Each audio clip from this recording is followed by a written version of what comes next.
Welcome back to our last session of the lecture. Some students say, Professor, you look particularly happier than before. Yes, because that is our last lecture. Okay, so just try to remind you that next week we are going to having the paper presentation. So for all the students in Tsinghua, you have to come to our classroom. For all the students in Tsinghua, you have to come to this classroom. And then our TA will probably give you the seat arrangement, okay? And if you remember what happening, that's what I say, but most people probably don't remember.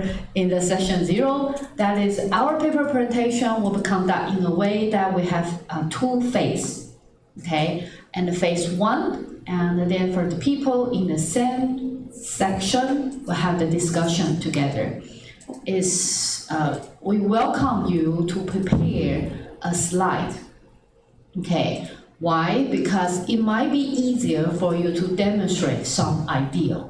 For example, if you have certain example in your mind, you might need to utilize a slide. And I also remember our TA already sent out some survey before, right?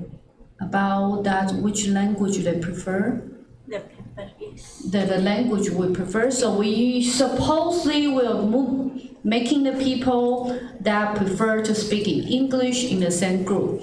And then if you happen to having the difficulty, so for example, and somehow the student all say they prefer English, but then during the paper presentation, none of them want to speak in English. In that cases, send us some urgent request to help, and our TA will try to help you there. For online people, and then supposedly that we will also give you the different meeting link then for you to join, okay? And so then it's a very massive experiment for you guys to try. And I personally believe that after the paper presentation, you will understand more. At least from some students who taking another courses from me, they do like this style. Okay, by the way, I have to say the physical way of doing that is better. We apologize for the online people, you have to go through things online. Okay, that is the Slido for today. And then we are going to go over the association rule mining. And here is the handout, outlines, not handout. This is outline for today. At the very beginning, we will have QA, and very, very quick one, because recently not many people want to talking about QA. And then we will try to go over some of them. And we will also, if you actually already go through the handout, you will find out that some part of them I say read by yourself, self-study, or like optional, okay? I'm guessing probably the optional still will be optional. And in the end, we will have the summary of that course. And basically, we probably will just tell you what is more important. By the way, I think TA and we all already finished to generate a question for the final exam. So we can guarantee you that the final exam will not be a question regarding to memorize. It will be a question more related to how can you apply for some scenario. Of course, you can bring one A4 page with you, write anything on the back or the front will be good for you, okay? If you don't want to memorize certain spelling, it is fine. Okay, so go to the QA. Several students have the question about the detail for SNN clustering.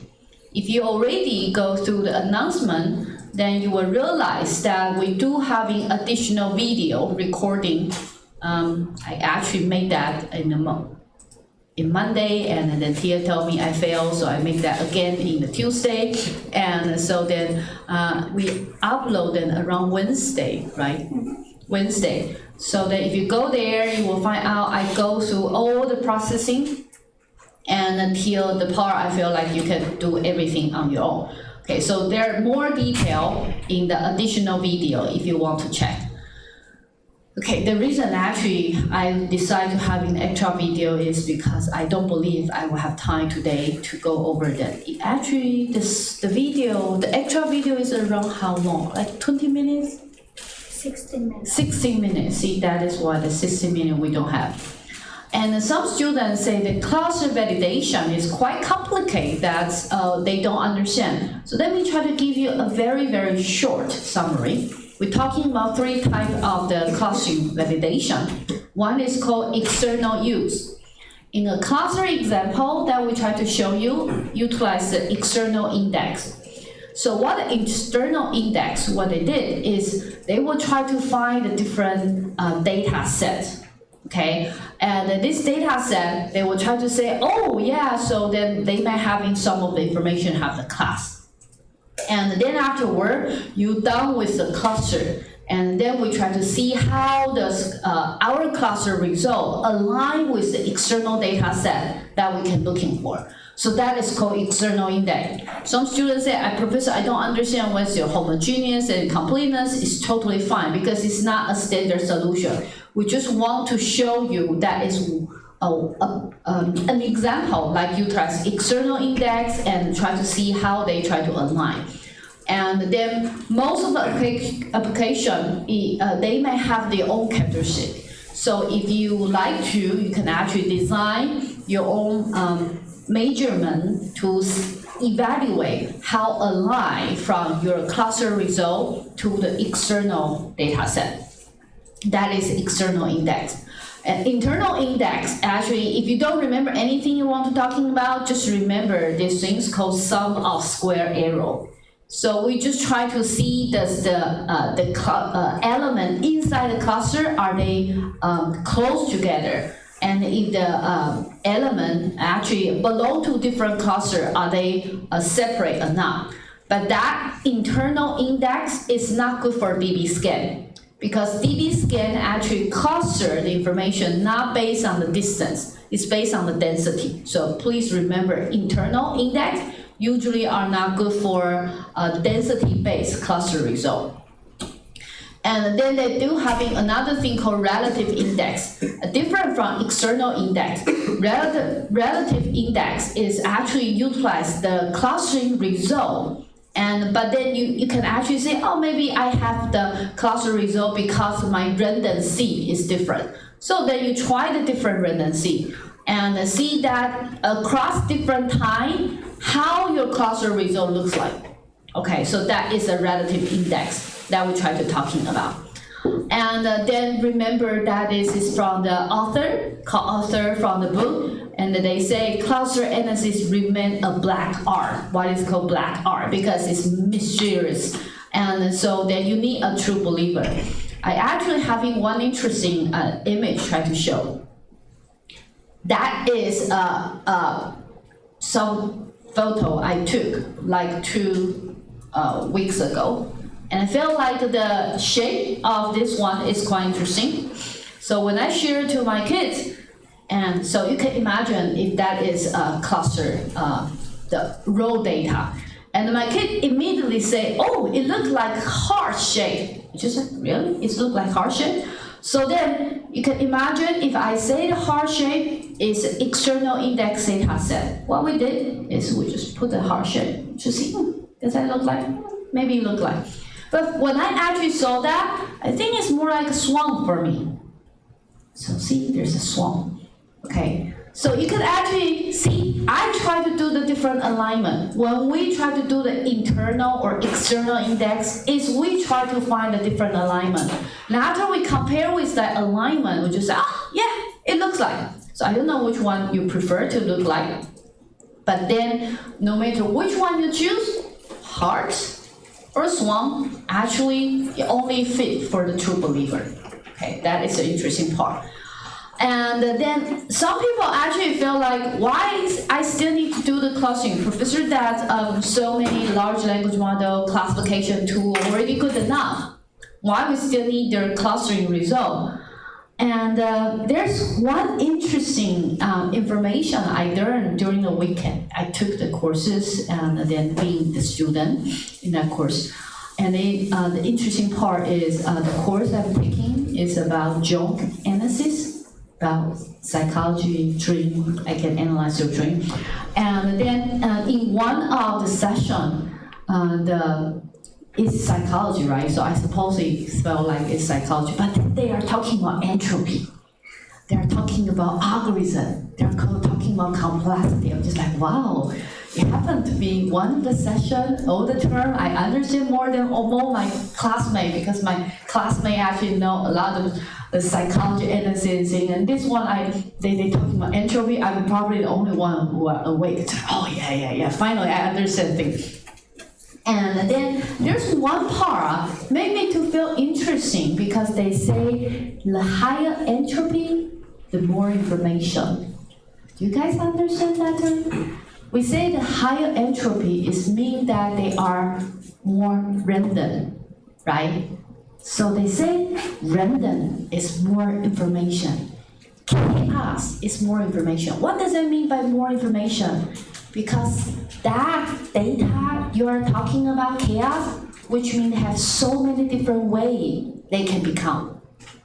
Just like this one, it's just cloud, chaos. But I can thinking about that is a heart or a swan or whatever you could talking about. Can say that it's hand. You could talking about it's phoenix. You could talking about so many different things. But then, which means that those chaos actually give us more information. The possibility to become the information. So sometimes chaos is not bad, right?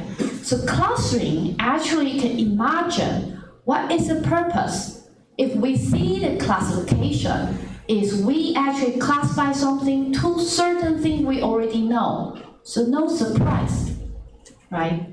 But the clustering can give us some surprising thing that we did not know. Oh, really? They can be put together. So that is when you probably need to apply for clustering. Especially you want to explore, is anything I don't know? And I like this part, say the more complexity for more information. So if you encounter the problem in your life, say my life is a mess, chaos, don't worry, because you are in that time to having the possibility to explore to many dimensions, many different directions. So they having good thing. And my teacher actually mentioned that in one in statement. He said, I never teach something I already know. I was just like, really? Because I think I know everything. He said, I only teach the thing I almost know. Then he said, because a good teacher supposedly should be demonstrate the process to getting certain thing known. So we actually starting from a lot of chaos, and then you can see how your professor, how your instructor demonstrate from something not really sure to something that's sure.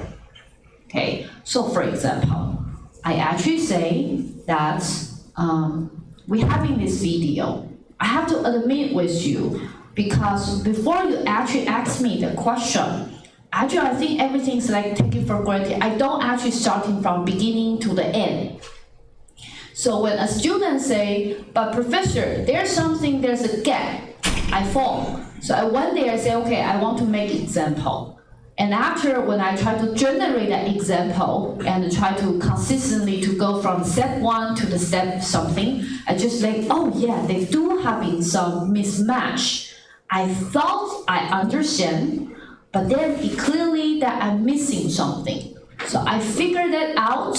And when I try to generate example, and then why I need to figure that out, because actually the density definition they are talking about, they keep changing. So that is why when we heard about this, and then we're thinking about that, when I heard about that, we're thinking about this. So because it keeps changes and make me to a little bit confused. So then afterward, I figured it out and try to demonstrate that. So you can also see how I starting from not completely understand to generate some video that I understand. And then I also need to let you know that after I understand and give that example, is I already figure out how to organize some chaos information to some information being organized. So I try to make the connection by myself. But having to generate a connection from a very chaos information to actually make meaning, take practice. Okay, so sometimes I also feel like if we only demonstrate and organize the information, maybe we take away the chances for you to practice that, to make meaning. That is why in Taiwan, actually, you'll find out so many students want to study graduate school, master level. Why? Because go to the master level, at least you can work on your thesis. When you work on your thesis, you're also starting from chaos and try to find information on your own. But what happens if you're an undergraduate student? Some undergraduate students were having undergraduate project. Or actually, if you actually find out in some of the particular lecture, it is not easy for you to understand. It might be good, because then it will be your chances to looking for how to organize the information. Take myself as an example. I realized after, I'm studying the undergraduate like many years ago, maybe way before you were born. I'm pretty certain, for way before than most of the people who are born. And but the subject I remember the most, and the subject, the teacher are terrible. They did not teach well. I'm just like, and then I try to find a way to organize that information. But if there's certain teacher that did that very well, organize everything, and around that time, I liked them very much.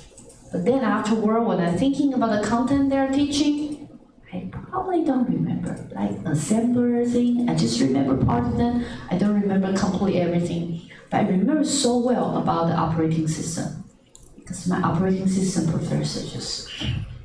Okay, so then if you took my other courses, next semester, I will tell his story. So then, just imagine why I want to say about that today. Because today we are going to talking about association rule. And in the previous year, that our association rule have 2 sessions. This year, we decide to compress them into only 1 session. We have a lot of part we say study by yourself. So you will have experience to go through this chaos and then to find the meaning on your own. Okay, so just consider that's a meaningful practice. Okay, that is some excuse for professor. Okay, so association rule, actually the basic concept is we give you a lot of transaction. When I actually mention about transaction, you can imagine that is the part where you went to 7-Eleven, you want to buy certain product, and then they would do the barcode, beep, and then afterward they know what kind of item you purchase. And then afterward they try to find the relationship between the item. Okay, so when you try to given the association rule, you actually given a set of the transaction, And also in the transaction, in the association rule, the item in that transaction, we don't consider their order. Okay, so when I say a set of the transaction, we ignore the order. Yes, they do have an order, but we ignore them right now. Okay, then afterward, we try to find the rule. So association rule actually have the rule. This rule is this rule. We try to find. Okay, we want to know is any item that have association between each other. So that rule predict the co-occurrence of an item. Okay, so right here we say predict the occurrence of an item because we try to know the co-occurrence about the items. So when I see one item, I can predict another item right likely to be appear. So then how we try to come up this association rule, we base on the occurrence of the item. So if you want to find the keyword, you can actually say there's a co-occurrence, okay? Co-occurrence between the item. Okay, So for example, I have this transaction in the left-hand side one, and then afterward, I probably can produce the association rule, say that when you see diaper, you can see beer. When you see milk and bread, and actually you probably would like to have egg and coke. So then that is the possible association rule that we're talking about. Okay, so then till this part, and if you actually happen to heard about, has anyone heard about the story about the diaper and the beer story? Because it's often been mentioned in the association rule textbook, saying that if you see the diaper and the customer probably would like to buy beer. And afterwards, several years later, people will find out actually that is not true. That is not a fact. So they did not utilize association rule to find information between the diaper and the beer. Actually, that is story making for advertisement, saying how association rule is important. And then I have to also say about all the items that we're talking about, association rule, meaning this kind of concept are probably the one of the kind. There's not many kinds, and it's only one like association rule completely start from the data mining community. Okay, because classification from other community and then clustering from the pattern recognition community, association rule mining are really starting from the data mining community. It's interesting we've actually placed it in the end. Okay, why? Because I was thinking about association rule now could become a very good tool for you to do the pre-processing. Okay, but maybe it's not that common as something before. Okay, so here there are some other the terminology when you're talking about association rule that we want to talking about. First, it's called frequent item set. So frequent item set mean that there are some set of items I actually frequently see them in my transaction. That's just frequent item set. So the item set right now, you can imagine there are a set of items, so a collection of items. Like right here, you can see the milk, bread, and diaper. And then there's another term. Usually this representation often appear in database community. We call them K something. So when you see top K, which means I only want to retrieve K item. If you see K item set, the K as an adjective, talking about inside this item set, how many number in that set. So K item set, if that's 3 item set, which means that is a set have 3 items. Okay, so next one, there are certain terminology that we were going to talking about. In the association rule, we're going to talking about one thing called support.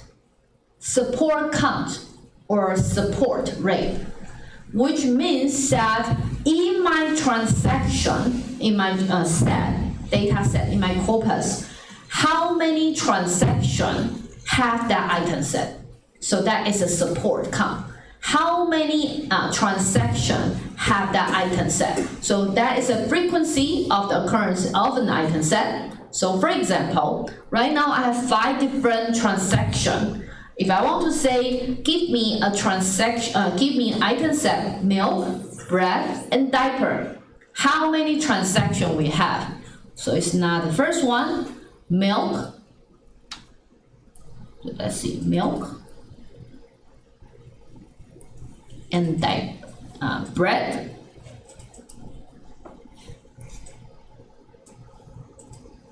bread. Okay, and then diaper.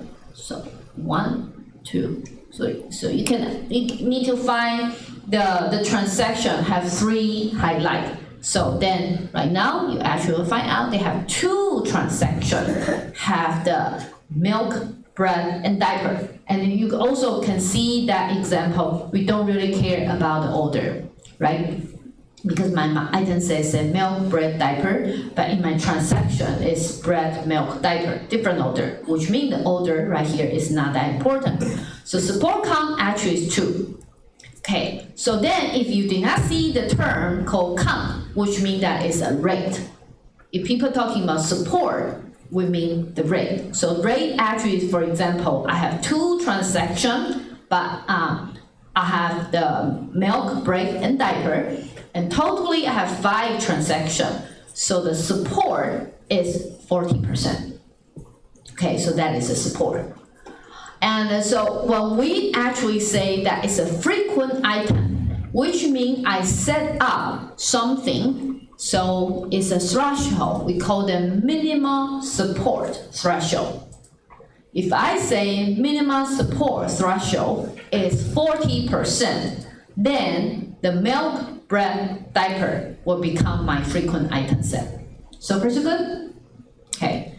So here's our example. Assume right now I have A, C, D, B, C, E, A, B, C, E, and B, E. So right now I say my minimum support is 0.5. Okay, so before I talk, can you guys go to check how many frequent item set you're likely to have? Take a guess.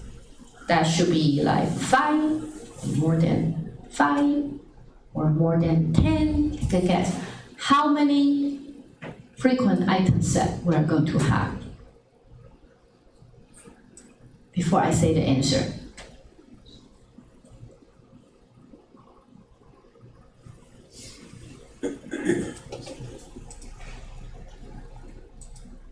For those people who are online, if you want to tell me that's what is your answer, you can go to Slido and let me know.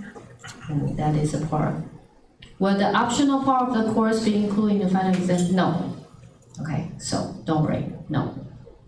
And then question. So anyone, if you want to let me know that how many frequent items are right here? Let me ask the people in the classroom. You think that would be more than 5 frequent item set? Raise your hand. More than 5. How many? You think that is more than 10? Raise your hand. 1, 2. You say more than 50? 1. Okay, so let's see how the frequent item set might look like. You have those are frequent item set. So 1, 2, 3, 4, 5, already more than 5. And then you have that as a frequent item set. 1, 2, 3, 4. 1, 2, 3, 4. So you have 9 already. And then you have this one, 10. So together you have 10 frequent item set. See, so when we're talking about frequent item set, remember they're starting from 1 item set, 2 item set, 3 item set, 4 item set, to check are they each one of them satisfied for that criteria. Okay, so I did not actually make you guys to know, to see the answer. Do you know why? Why I usually like leave a blank and say, okay, take a look. Because I tell you that is this one, is fine, I understand. But if you actually did not, you forget about the one, and then afterward, when I show you this one, it will remind you, oh yes, there's something I forgot. Okay, so that is why we usually do not like to give you the answer during the lecture. Okay, so once you know the frequent item set, then next one is we actually will check another thing called confidence. Okay, so confidence means that I actually will separate my frequent item set to 2 parts. Okay, and so for example, before I have milk, diaper, and beer. And then I decide to separate into the beginning part and after part. Okay, so you can say milk, diaper, beer. When I try to separate it then into 2 parts, how many choice I can have?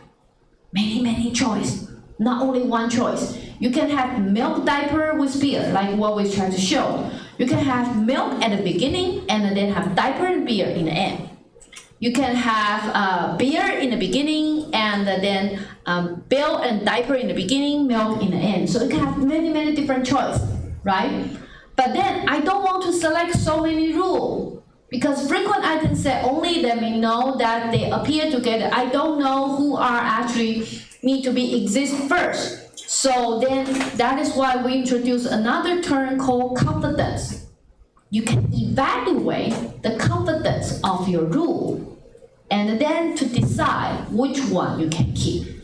So far so good? So let me try to show you an example.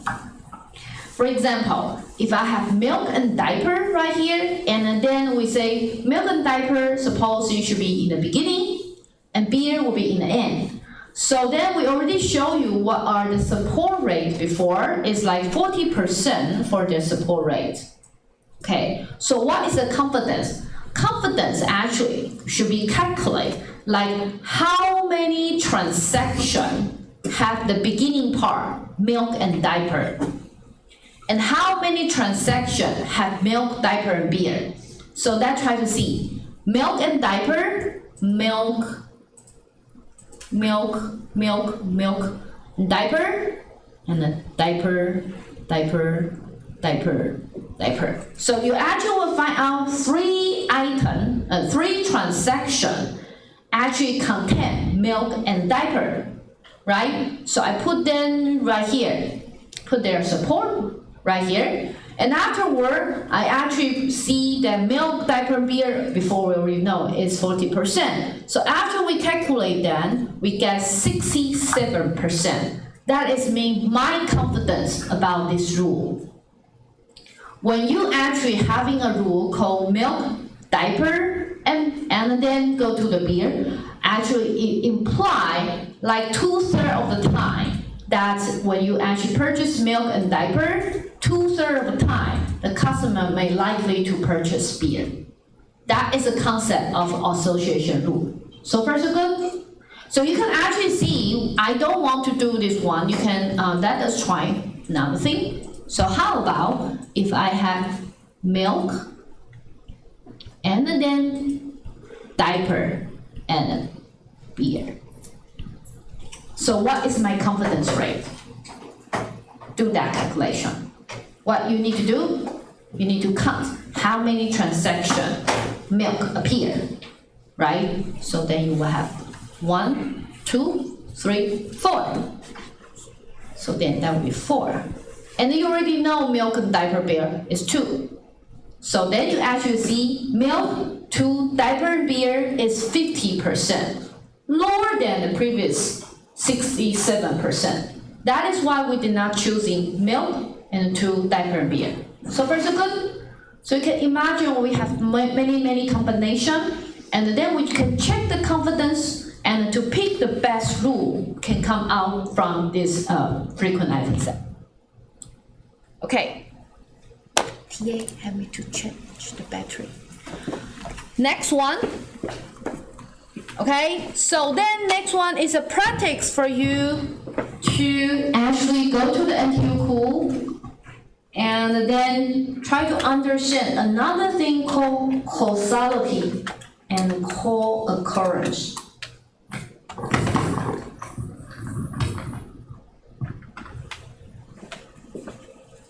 Causality and co-occurrence. It's very important for you to distinguish between these two terms when you're working on association rule. So went to NTU Cool and working on that and that quiz about the causality and then co-occurrence. And by the way, guys, if you want to find us, don't utilize NTU Cool's mailbox to send us email. Directly send email to our email box would be better. Thank you.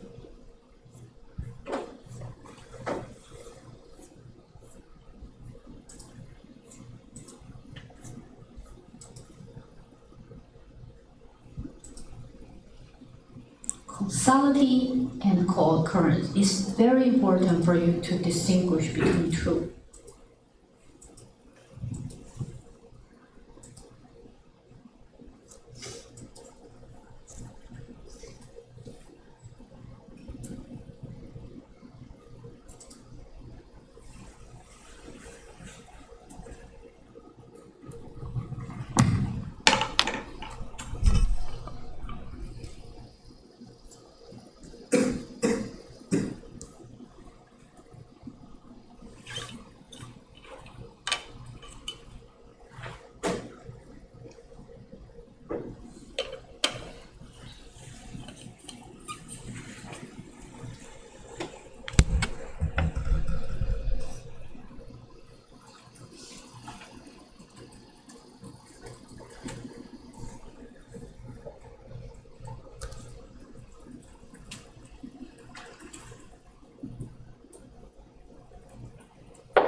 No, we have online.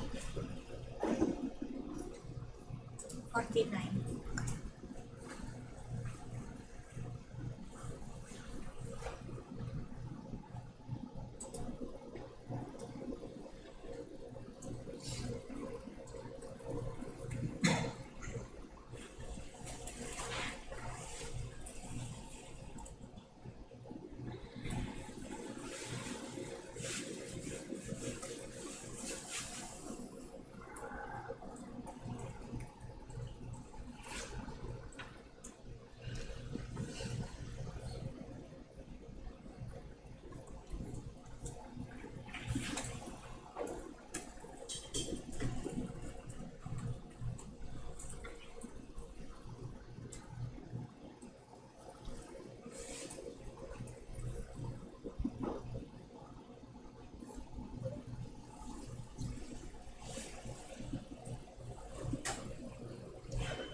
Do you guys all finish?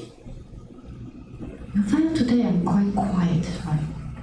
Because some students tell me, Professor, when I'm working on my question, you're talking, annoying me. Sorry, you should say that very, very early on. I always feel like you guys will feel boring. Okay, so, no, the student is very polite. He did not say annoying. It's like me translate as annoying. Okay, so causality and the co-occurrence is very important for us to distinguish between it, because when we having a rule like association rule, most of the time we feel like you need to having something before in order to having something afterward, right? That is usually how we try to assume about it. However, because it actually implies, but then imply doesn't really mean that. So what is causality? Okay, especially in artificial intelligence, you also need to understand that term. Causality means that there's two parts. One is called cause and effect. Cause and effect. Okay, so then they could not happen at the same time. Cause always happen before the effect happen. Like you need to wear your shoes before you walk. I mean that is some people probably can walk without shoes, but then you say you need to wear shoes, so you have to finish wearing the shoes. And then afterward you take a walk. So they do having a time in between. And the cause and effect shouldn't happen at the same time. Okay. Usually, it actually indicates how things progress. We don't really know that. We just don't know if that is from here to there. We don't. We just know there is some time difference between the cause and the effect. So why I actually did not choosing the third one? Because it might not indicate about how it progresses. Okay, cause and effect is just like there's two things. It happened the cause first, and then after that you have the effect afterward. It probably will have in some other direction, but right now we take it about the relation between the cause and effect. Okay, so what is co-occurrence? Co-occurrence actually, when you see that term, you know they will have many items or event. When we're talking about event are co-occur, so or like item are co-occur, so involve a different thing, okay? And those item or event should be appear at the same time. So you can actually see there's a main difference between the causality and the cause effect is because about time. Causality, it actually we're having some time difference. But co-occurrence, they happen at the same time. So that is why the second one is not right. And third one, actually would say the above chance frequency of occurrence of more than 2 items in the same place. It could be same time, same place as well. Okay, sometimes, because it depends, like we call occur in the same classroom, and then imply that same location, same time. It actually appear at the same time. Okay, so then next one, what does it mean when you have two events are causality related? If there's two events are causality related, which means that one event are the cause and another event are effect. So one event cause another event to happen. Okay, so that is causality related. Okay, so rest of them I think you did not choose, very good. So which are the following is an example of co-occurrence but not necessary causality, because that usually are confused. Okay, so for example, eating more vegetable lead to better health. Actually, we did not choosing that because eating vegetable and then better health are not necessary to be the same, right? So they cannot be considered as a co-occurrence, and then they will not consider as a causality. Okay, increase in ice cream sale and increase in drowning incidents. Okay, so then you actually see why we actually choosing this one as an example. When is the time you probably will have ice cream sales being increased? Summer, right? And when is the time that drowning incident probably occur? Most of the time summer when you feel hot. Okay, but we will not say eating ice cream actually lead to drowning. We did not say that, right? Because they're having some hidden cause between them. So we can only say eating ice cream actually have same occurrence as drowning. So far so good? We have to differentiate between them, because sometimes we show you co-occurrence, if you treat them as a cause and effect, you actually missing out some more important information behind them. Okay, but we know that it's a co-occurrence, they might indicate they have certain things also are the cause. Okay, so smoking cause lung cancer is not really co-occurrence. Vaccine prevents specific disease. They are also not co-occurrence. Okay, so in a study, it was found that people who sleep less tend to have higher stress level. It implies, you can see we are very, very clear about that. Sleeping less, have higher stress, actually might have correlation. It doesn't mean that it's a cause effect. So causality should be really established with some very strong proof. Okay. Sometimes we will tell you, oh, we see the correlation. Correlation is something. Maybe they're having some hidden part, like the ice cream sale and drowning. They are correlated. So that is called occurrence. They are correlated, but they are not cause and effect. So that is the part make you to try to be very careful about it. Okay, and so we did not say less sleep cause more stress. You know, there are some people who are so good, they can sleep very little, but they still behave so well. They don't have stress at all. They are good. Okay, so we don't say that's a cause effect. It's just correlated. And match the following scenario with either causality or co-occurrence. So sunburn and swim at the beach. Okay, right now we tell you that it's co-occurrence because sunburn and swimming in the beach are not necessary to be causality. They're having something like if you swimming in the beach without wearing any sunblock, then you're likely to having sunburn, right? You see, there's something we're missing. So that is why we tell you that it's only co-occurrence. It's not causality.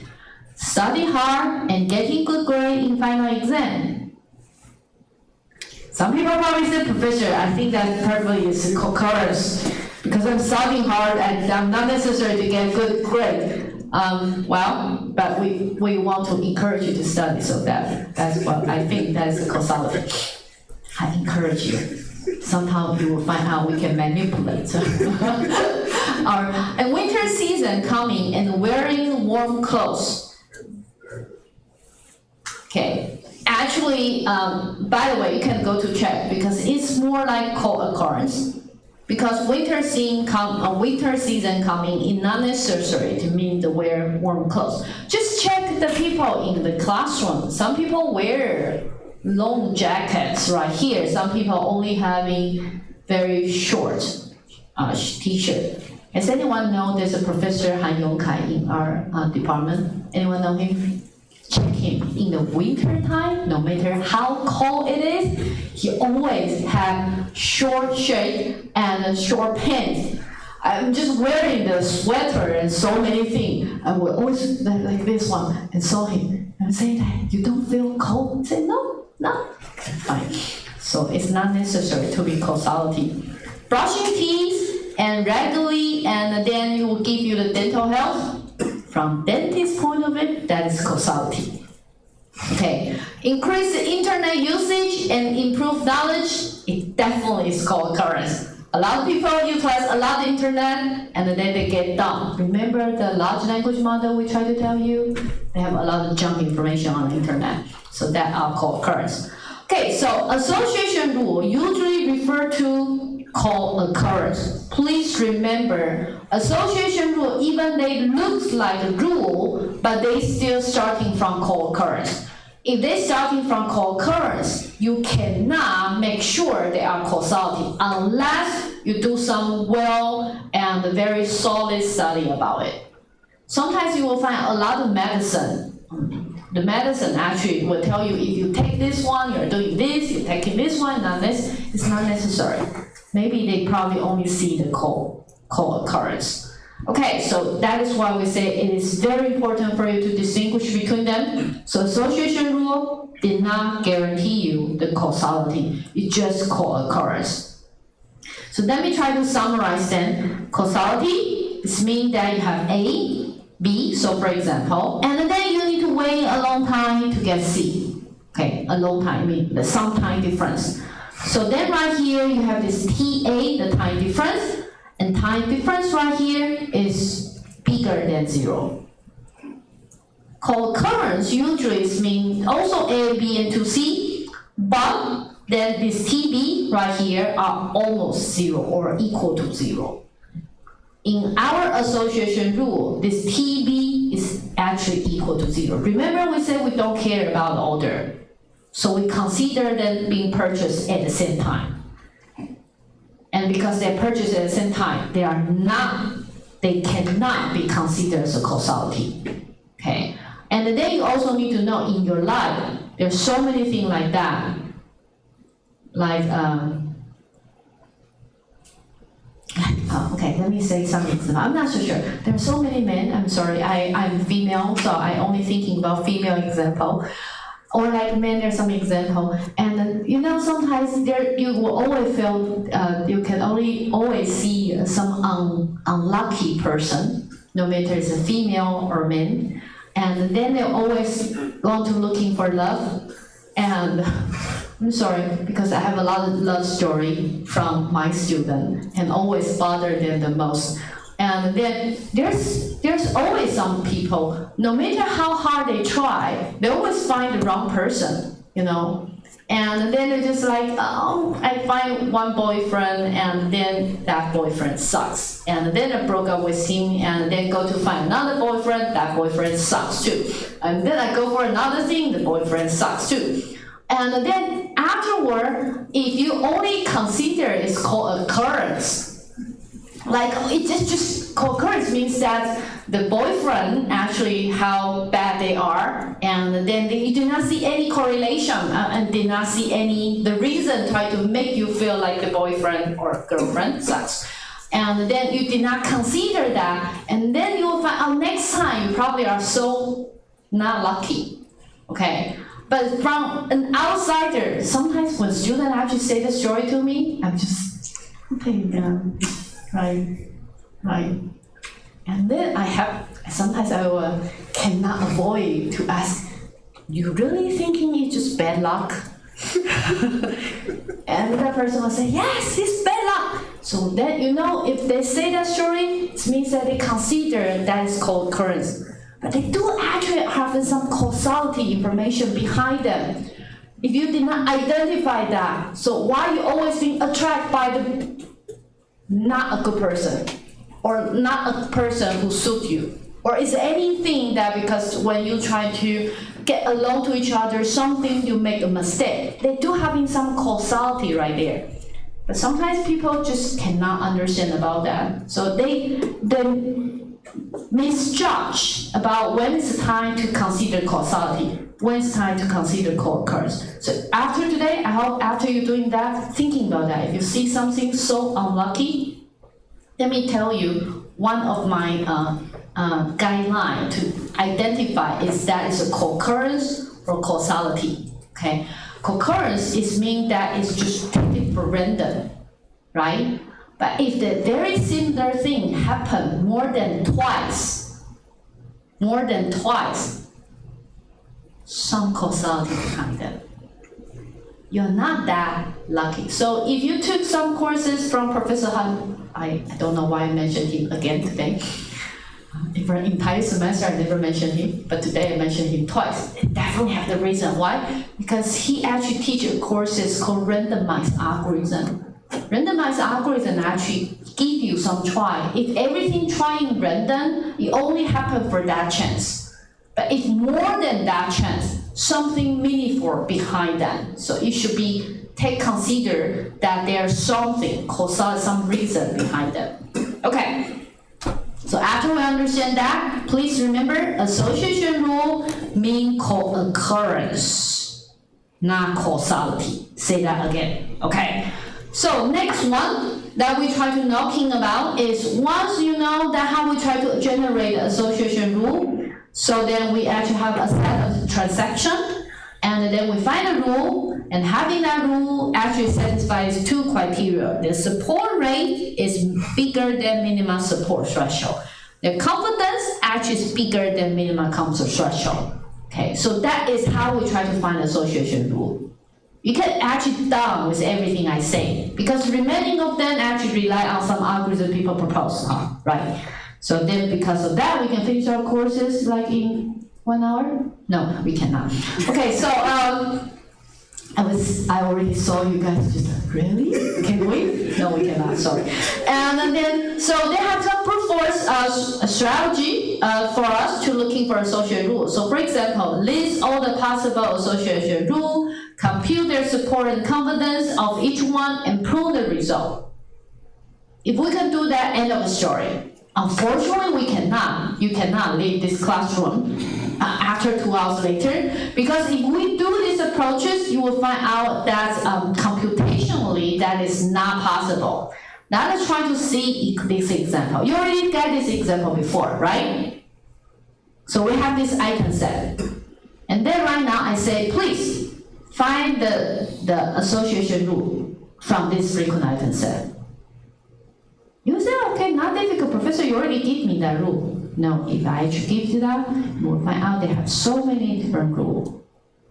One rule actually will do this one, just too many.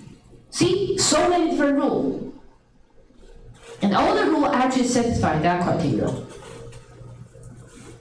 So right now we only have like 4 transactions, very, very small transaction. And then only 5 items. It actually takes so much time for you to calculate that rule.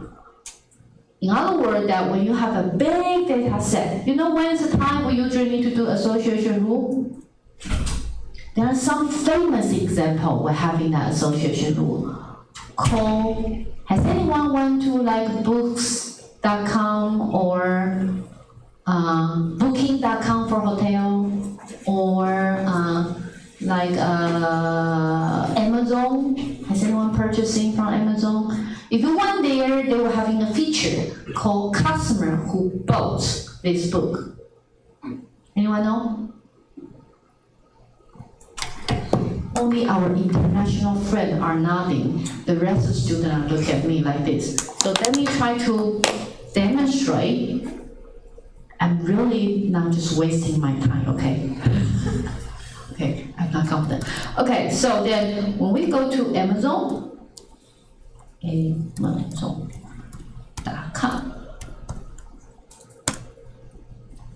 This is Amazon.com, okay? And then, so for example, they are trying to purchase the Christmas time is coming, so I see so many things. Okay, so let me try to go for toys. I never tried this one. So then try this toy, and then I don't know what's that, so try this. What is this? I don't know. It's the next playground, active play system for kids and family, where indoor physical activity meet interactive family fun, and it's great for gaming night, party, and play day. Looks fun. Okay, so then if you do this one, you will find out that just no matter which item you go, okay, and then you will get this one, like frequent bow together. Product related to this item. Customer who bought this item also bought something, okay? So this part of the item is the one that usually utilizes association rule to find it out. So association rule are actually being utilized for a lot of things, like for recommendation system. But recommendation system actually need different techniques, such as K nearest neighbor, and one of them is the association rule.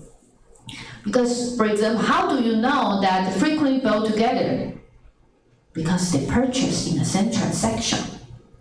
Okay, so when they purchase in the same transaction, you find out it's beyond certain support, beyond certain confidence, you actually will just show the thing and further your customer. So they are really, really useful.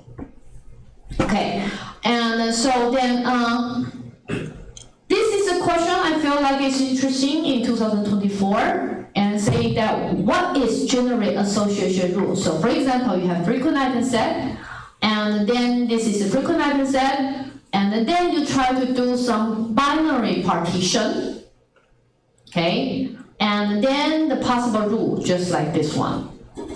So that is why we say it's almost impossible for you to go through each one of them, because one frequent item set will give you so many different rules. You just try to find where to cut, and then generate that rule. And after you find that rule, and then you try to calculate about the confidence. Okay, so that is how we try to talking about them. And pick based on your confidence value. So in association rule, then you will find out there are so many things for us to find.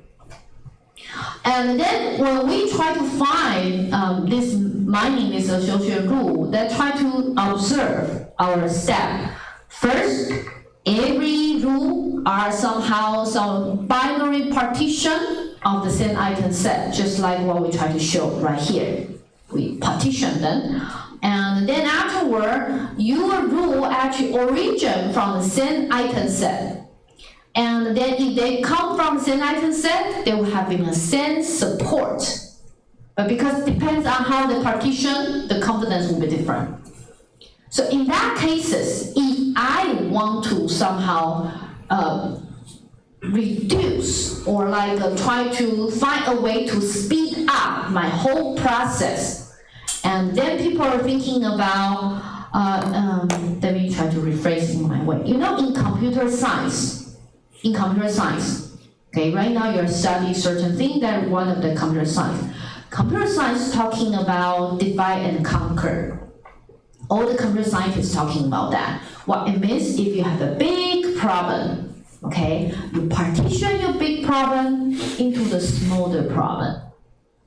Okay, and for every smaller problem, you probably would likely to know what to do because it's smaller, scope is smaller, it's much easier, so you know the solution. And after you have all the solution from each part, you put them together, so that's conquer, you put them together, then you have the solution. So if you do not know the answer, you do not know what to working on, partition your problem to the smaller one.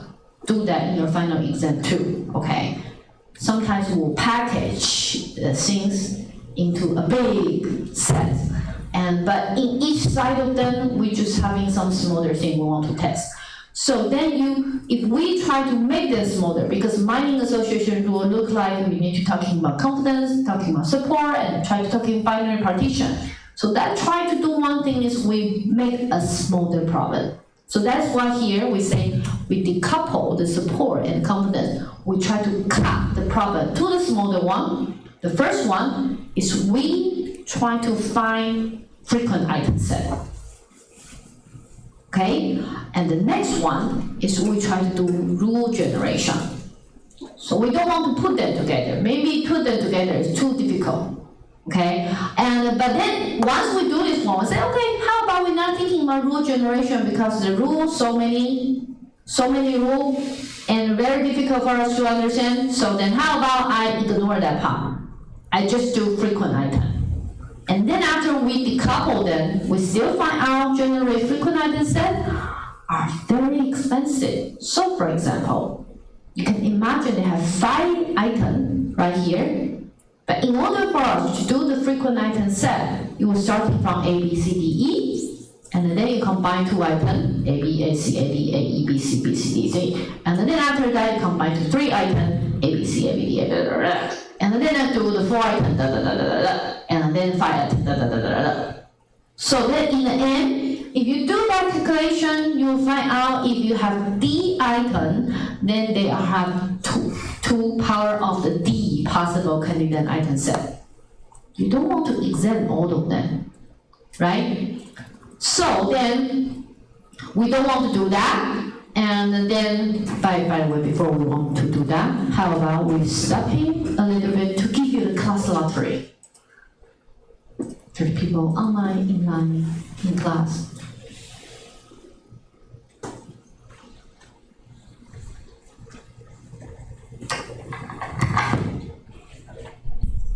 What is the answer? Oh, the answer? I forgot. Sorry. The answer is one very interesting icon is your first option called frequent FP growth. Frequent FP, pattern growth. The first option. Okay, so which means I need to talk about frequent FP growth before I can allow you to finish B.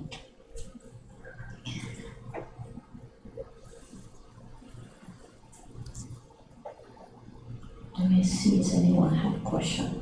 By the way, guys, I cannot actually guessing about how the exam will look like. We already know the exam. So then, no more about how the question. We already give you the past example question.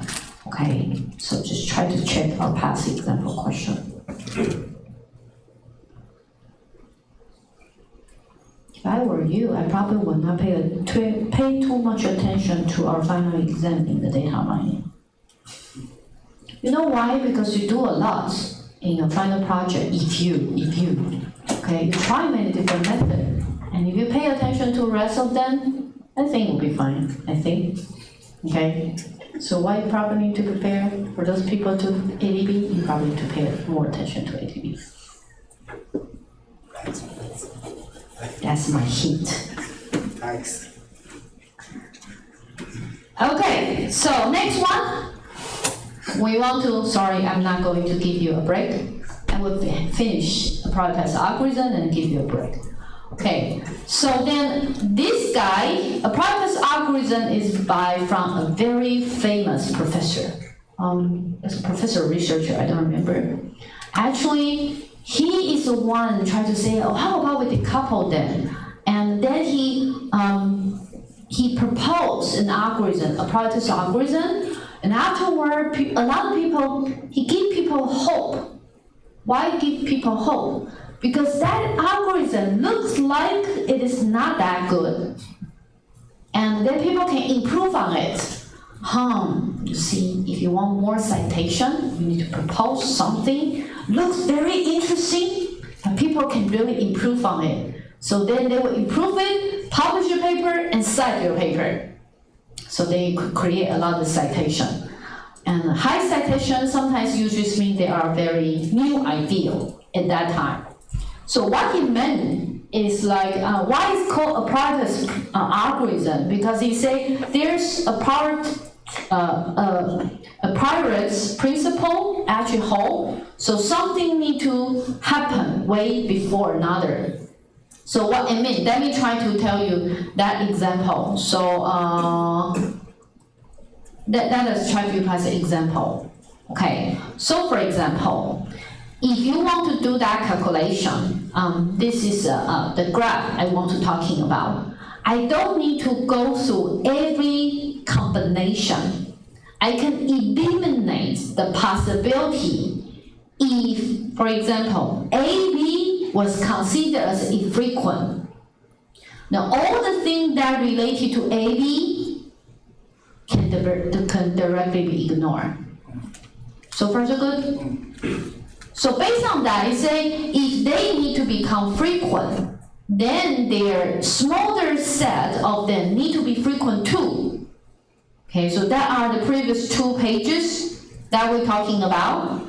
Okay, this one is what we're talking about. If they need to become frequent, the smaller set of them need to be frequent too. Okay, so what we need to do, that is why he had this apparatus algorithm. He said we don't want to exhaustively searching for them. We're starting from the smallest k first. So we do k equal to 1 first. Identify who are the frequent. Identify who are not frequent. Then all the non-frequent could be ignored. We only pay attention to the frequent item. So far so good?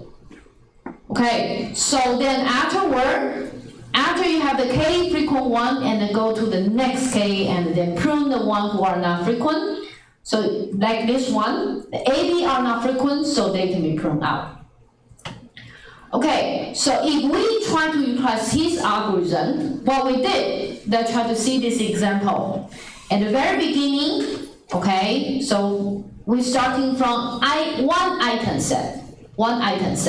So we have bread, Coke, milk, bills, diaper, egg. So we calculate about them. And then if we say our support count is bigger, should be 3, and then we cut out the one who are not free. Okay, after we cut them out, and then we only working on bread, milk, beer, and diaper. We don't need to pay attention to Coke, egg anymore. And then afterward, we go to the 2 item set. Okay, and 2 item set, remember, I already ignored Coke and egg. And then I try to go to bread, milk, this one. And also because my minimum support count is equal to 3, so then have 2 transactions can be removed. Then afterward, my triple item set will only come from bread, diaper, milk, diaper, beer, diaper. So then I will have this item. So you can actually see the following up possible frequent item set definitely have the frequent item set from the smaller k. So that is a apparatus algorithm try to working on. That's it. Very simple algorithm, right? Don't you feel? Just like that. But then they can prove by doing this one, they can do one thing is they try to reduce so many complexity. Because if you consider every subset, you will need to do 41. But once we do this one, then we can actually cut the more than 3 times. Very good. So people are just like, wow, yes, interesting. We never thought about that. It's just some small, tiny changes, and then we can make our life a little bit easier because we don't need to calculate 41 anymore. We just need to get 13. Some student probably say, but that is a simple ideal. I can do that too. Yeah, but you did not write that in a paper way. So then you did not file for patent. Right now, you know the patent copyright is for that. Even very simple, write that as a patent. Then you will find out surprise people will cite you. Okay, so but then let's try to go back to check what is a bottleneck for those association rules.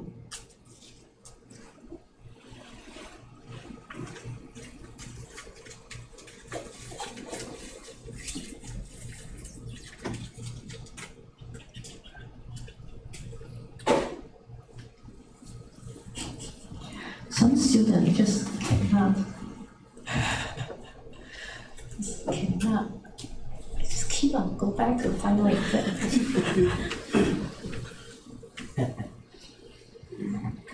So interesting. Page 8. What do I write in page 8? I don't remember.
misinterpret the question usually in misinterpret classification or something. Misinterpret, you don't understand. I didn't understand.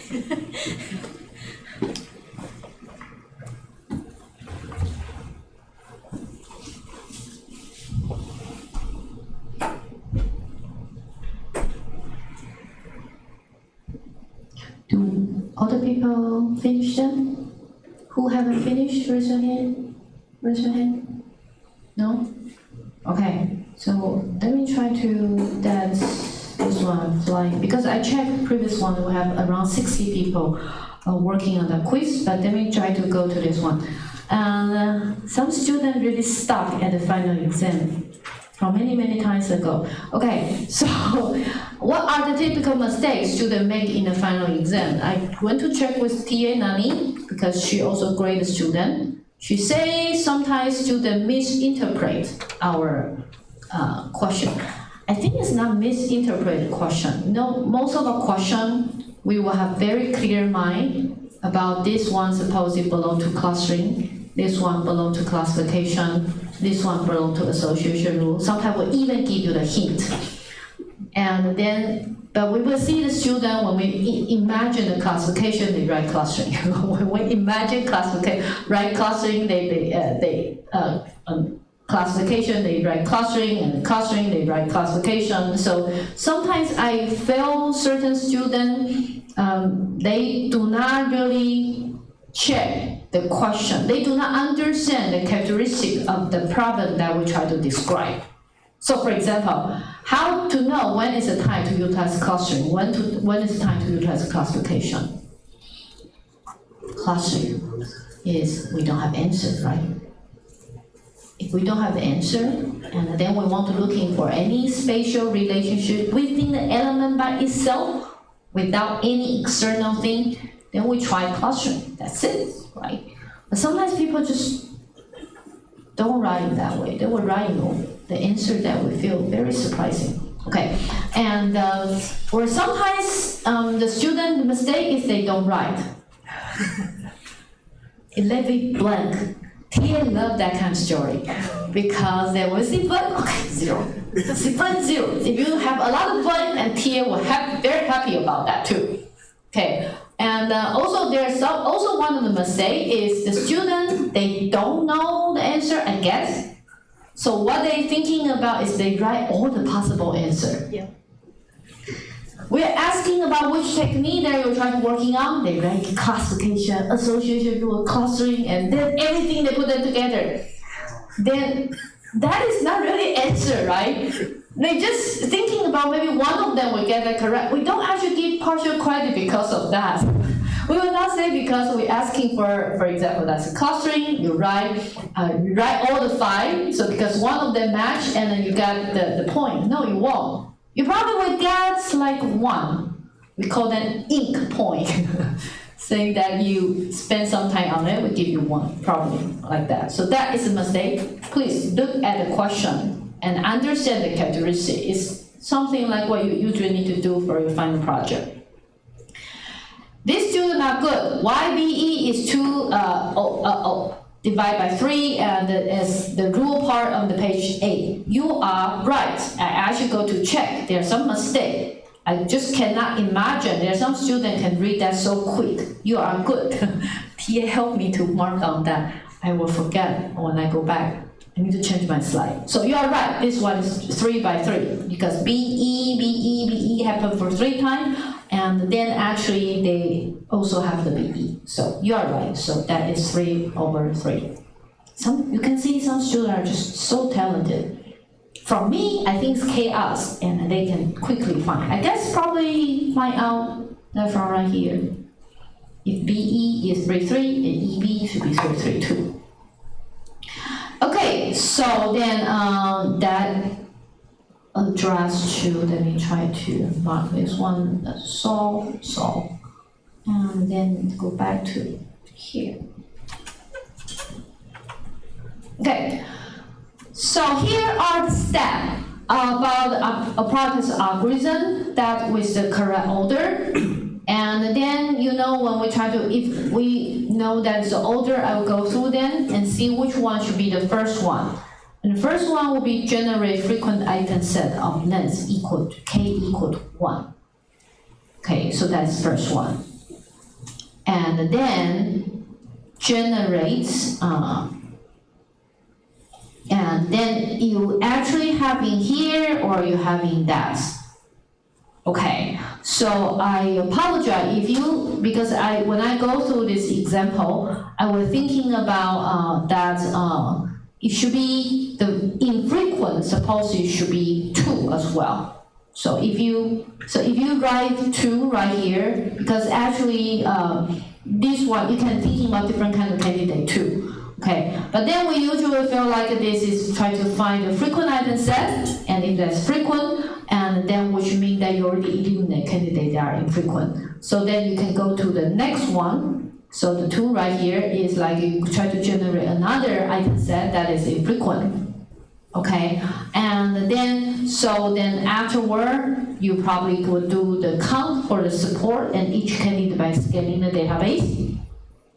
So it could be, so then the part of them right here, if you are a little bit different from reading this one, just like I think it should be here is the first one, here should be the second one, here will be the third one, and here will be the fourth one. I think that will be fine too. Okay, sorry that when we try to go through them, because when we go through the candidate, it is not that clear.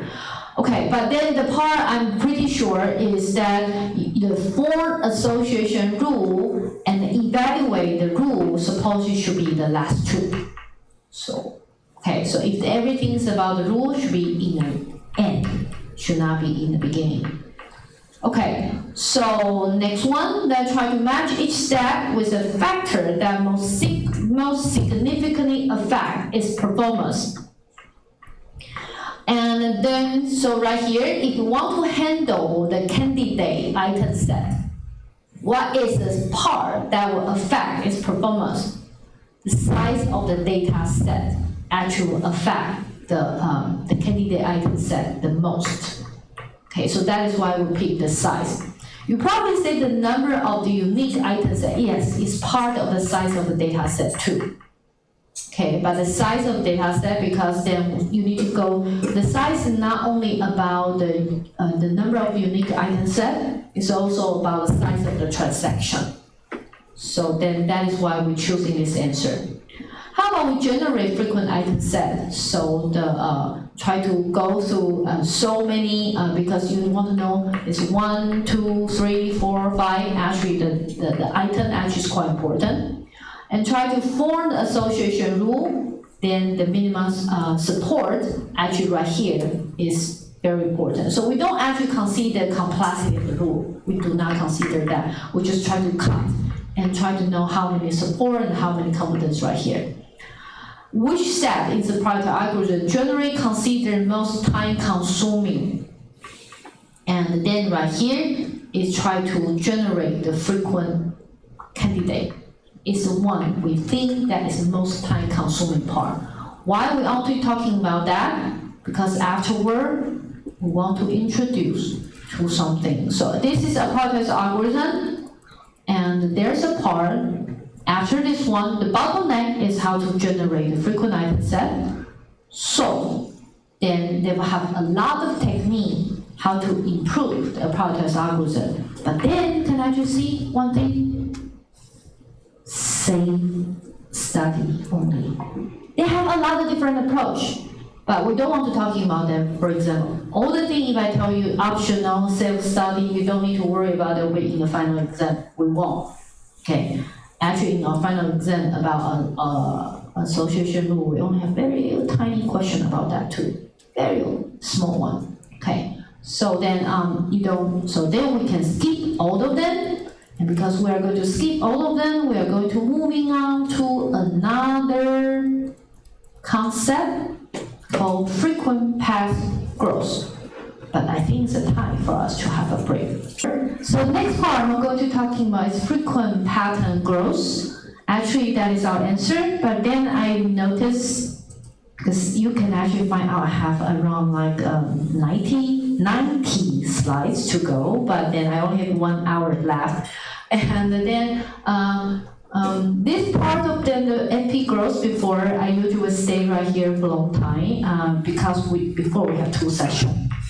But this semester we decide to condense it. So if you find out the information I talk right here are not clear enough, because I will go through them very quick, you can went to our last year recording. Okay, so the association rule for our last year recording actually is a little bit bigger, and so they have more content, so you can go for them. Okay, but the reason I still want to talk about FP growth is frequent pattern growth, actually is because people actually find out they have some bottleneck. The bottleneck is try to know what is the frequent item set. Because just imagine, how do I know the frequent item set? I get the set, and I need to go through the entire database to check how many transactions appear. So in other words, actually the bottleneck is talking about the frequent item set generate is because we need to go to check database. Checking the database again is very time consuming.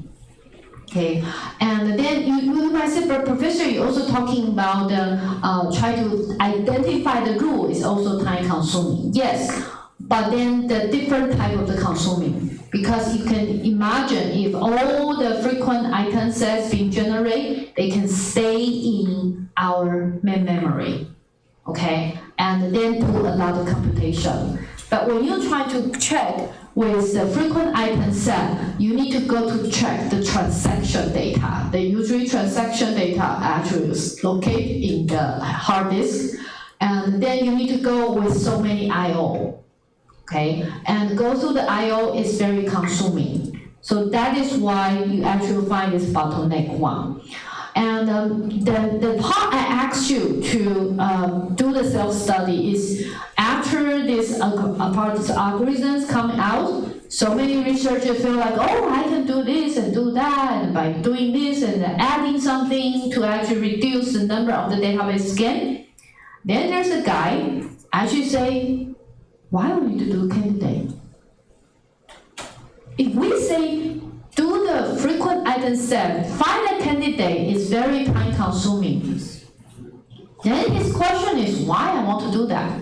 So that is why even though I tell you it should not be in your final exam, because sometimes you will find out the previous question. Sometimes we will ask you guys to generate frequent pattern growth, but right now we say it's not in exam, but I still want to say the story. And this one actually is from Professor Han Jiawei. Actually, he wrote another data mining book before. They're having a work called mining frequent pattern without candidate generation. It looks like it's not possible, you know. Because we say generate candidate actually is very time consuming. You say, but I can give you the candidate without, we can give you a frequent pattern without try to go for the candidate. So how he try to working with it. But before I say how they try to working with that, I want to say another story. Okay, directly from Professor Han Jiawei. There's one time he came to Taiwan to give the talk, and then I remember in the end of the session, I asked him that, how come you guys can actually having this FP growth? Because it's very, if I say that they have different type of innovation, the way they try to innovate is very, very unique as compared to most of the work. I said, how come you actually guys will try to working with that? He said, because I just asked the student to do the implementation, okay? And then we try to thinking about, can we do something by actually convert that information in the databases to some more compact representation in the memory? Because the bottleneck is about all the I/O. So I tell the student, how about we scan the database once, and then we actually construct some compact representation in the main memory. So in the end, I can save a lot of time.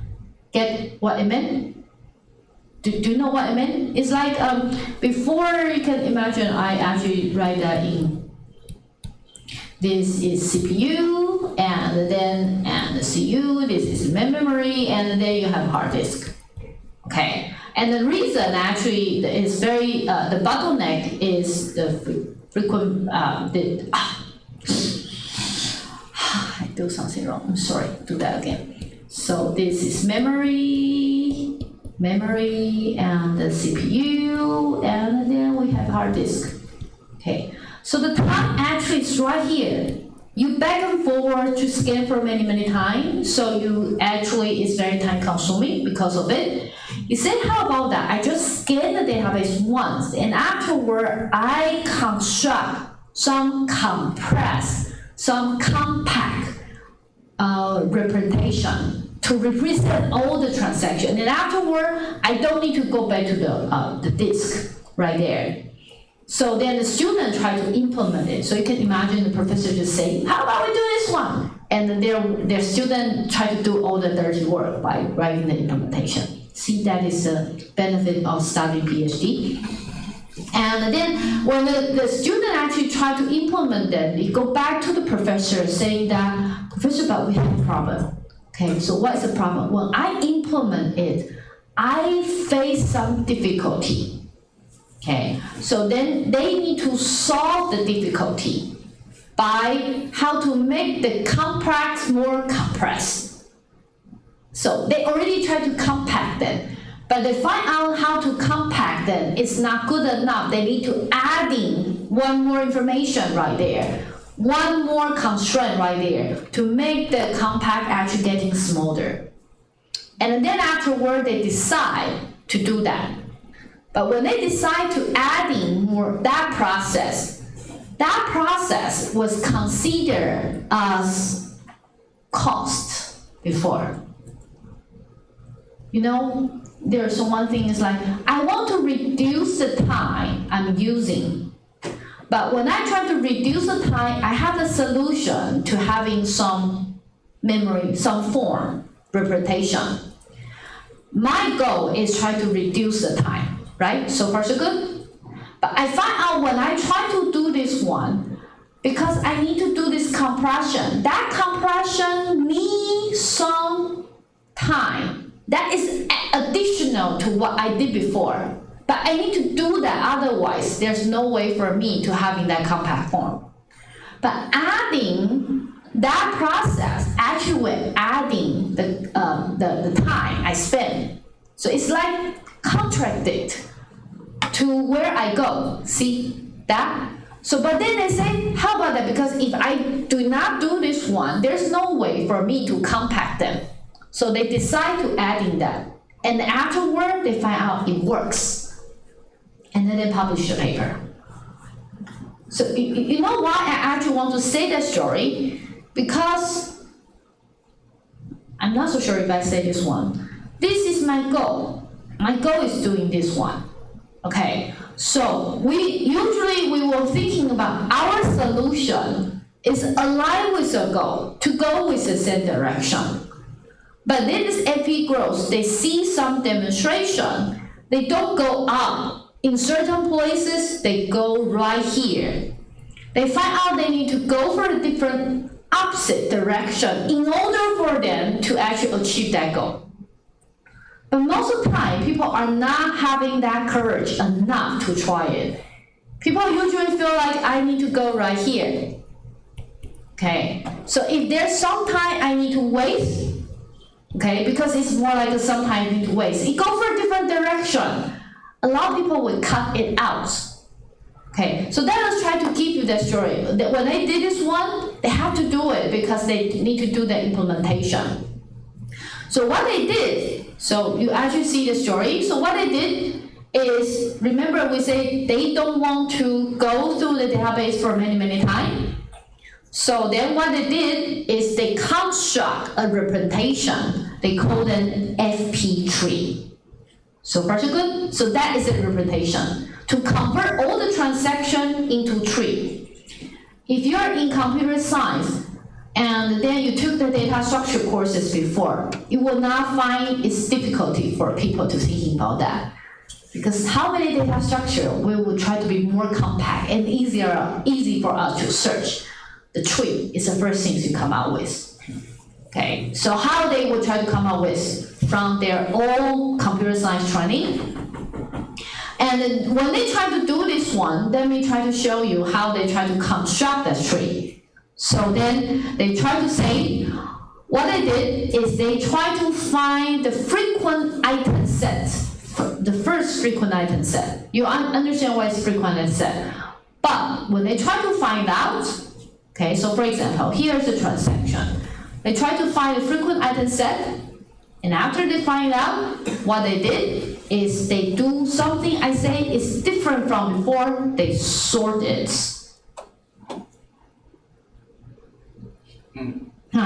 Sorting actually requires additional time. That is one adding thing that we did not talking about before, sorting. So they decide to sort it. Why they decide to sort it? Because they find out once they sort it, their tree will be more compact. They have some they're having some standard, some policy. So what they did is they try to find one frequent item set and then they sort it. After they sorted, let's see what they did. So remember there's something being sorted.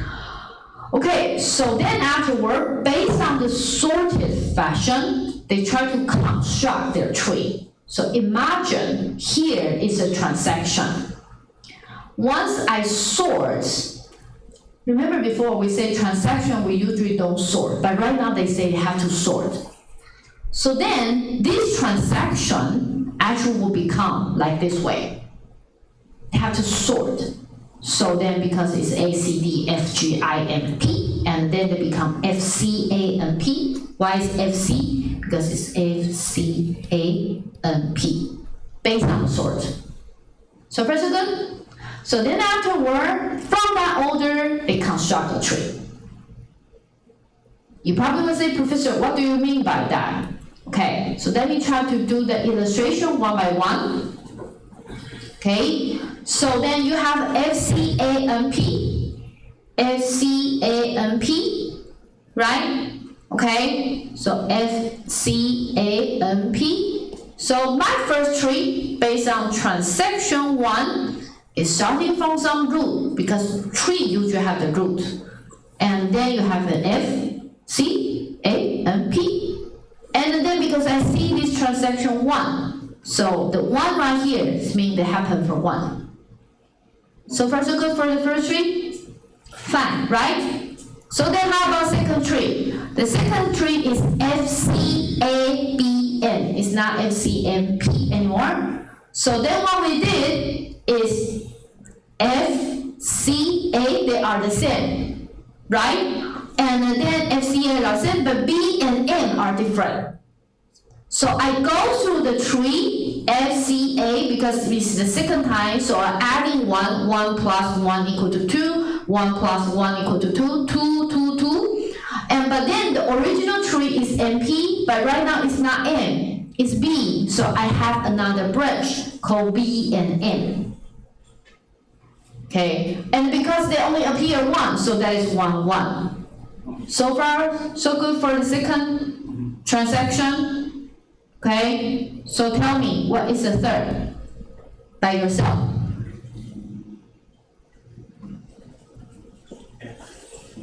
F is the same, right? And then afterward, B is different. So then, have another branch. It will look like this. So far, so good? So go to this one, how it looks like, there's no F anymore. So you have another branches from the roots, look like this. And then go to this one, you go back to FC, okay? And FC and P are the same. So then what you did is you try to adding 1, 1, 1, 1, 1. So far so good. So then after this one, then it will become 4, 3, 3, 2, 2. Okay?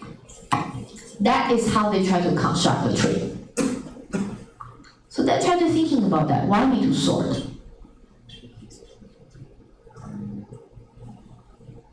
because having the sort, then you will be able to actually having the very similar beginning. You don't need to have the branch. Okay, so it's easier for them to do that compact way. So far so good? Okay, and I think this one is interesting because sometimes when you want to do some task, then maybe you need to thinking about the solution leading you to different direction, and then it will detour thing a little bit and then come back. For example, most people were thinking about you need to go to the graduate school or actually having some good company offer, and then a lot of your classmates will tell you that to having to go to the graduate school is to having high GPA. And then all of your thinking is everything I work through high GPA. Just like, can I hire my GPA? If not, then I turn away. But this example is telling you that sometimes, why would you have high GPA? Maybe you're thinking about, I need to go to the graduate school, but graduate school might not just based on the high GPA. It might also based on, for example, if you're working with certain professor and working in the lab, having a paper, it probably is time to spend on the paper, it will reduce your GPA. But it also will increase the chances for you to get to the graduate school. Or you're actually thinking about, if I don't have the GPA, the TSMC are not going to hire me. But then you go to take certain course. That course is so difficult. So difficult. You probably can only get B- or B+. But then maybe in the entire session, no one really working on that before. So you got certain skill. Maybe just based on that skill, people are going to hire you. So sometimes it's not necessary, the GPA is one direction. I think that's how NP girls try to tell us. So we can have different examples, but I don't want to go through them, okay? And I also don't want to go through this one today. I don't have the time. So I leave this one. If you want to, you could go back to our video and check this part and working the MP3 in your NTU Cool, okay? I don't have time today because I lost time. So then afterward, once they finish that, they construct a tree. So then the previous practice, try to double sure you know how to construct the tree. And after the tree, what they did is how can they find the frequent item set? They say they do that from bottom-up fashion. So what it means is, for example, today, if you want to find the frequent item set ending with E, then you try to find out E. So then you will knowing that they are the branches you need to looking for, right? Then when you try to traverse the E right here, so for example, you try to know E and D.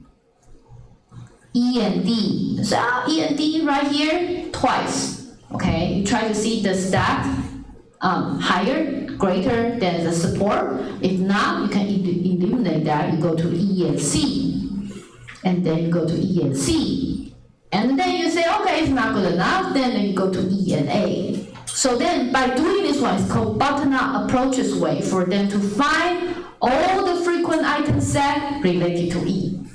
So far, so good. And after you get done with this one, you can ignore E, and then ignore the E, and then do the next one, like go to D.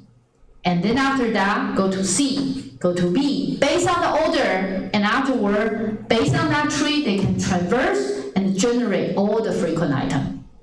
Okay, so that is how the NP growth looks like. The interesting part, I think, is they can somehow having a compact representation to store in the main memory and don't need to go back to the database. They only try to skip within a tree. It will be very, very efficient. Okay, so I'm done with NP growth. I do NP growth so fast today as compared to previous year. But as I say, it's not in final exam. We just want you to know that they're having some technique, they're adding one more thing by doing the sorting, and they can make sure it will become very compact. So if you want to, I'm sorry I don't have the time to working on that tree, and then by yourself at home if you want to, and then try a version with sorting. Try another version without sorting. Then you will realize having sorting, what is the advantage they try to bring.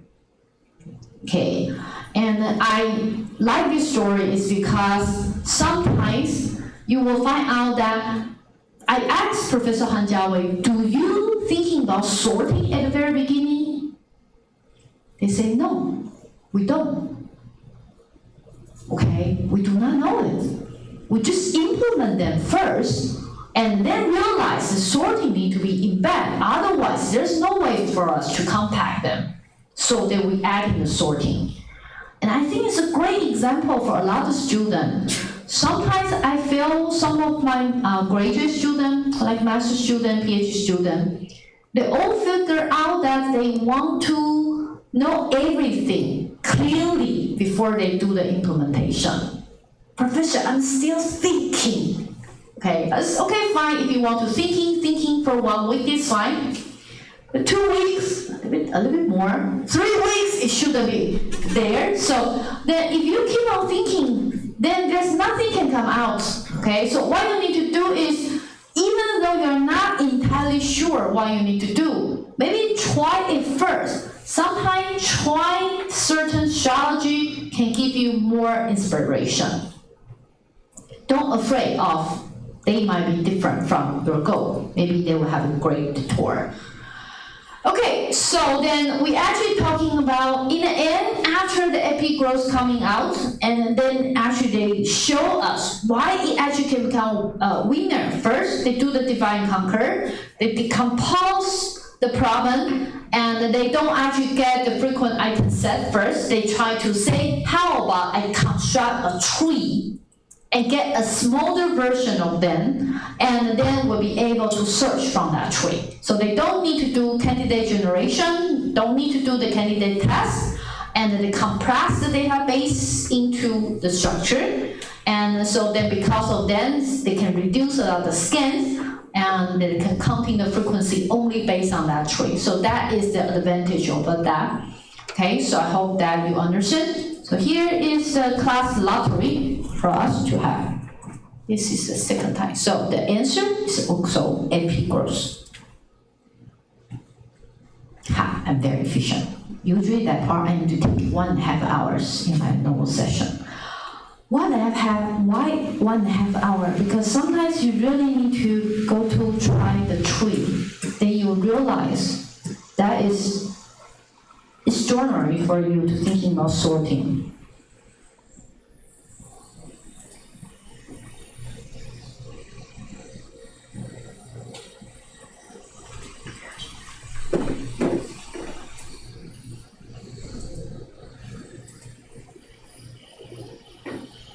And I also want the student to know this semester, I know a lot of people take the courses at the very beginning, and then some of them drop. And you probably are the remaining one that did not drop the course. And then I tell you that's a good choice, because sometimes if you have a W mark on your transcript, you only show something like you cannot stick with your decision. So you are the person cannot face the problem challenge. So having too many W mark is not really good for you. And when the time the GPA or the influence have the GPA inflation, and maybe in the end you will find out people will try to find a different characteristic and some metrics to show your personality. And having too many W mark is really not a good sign. Okay, so we finished about the AP growth in a very quick fashion. Next time we want to talking about pattern evaluation.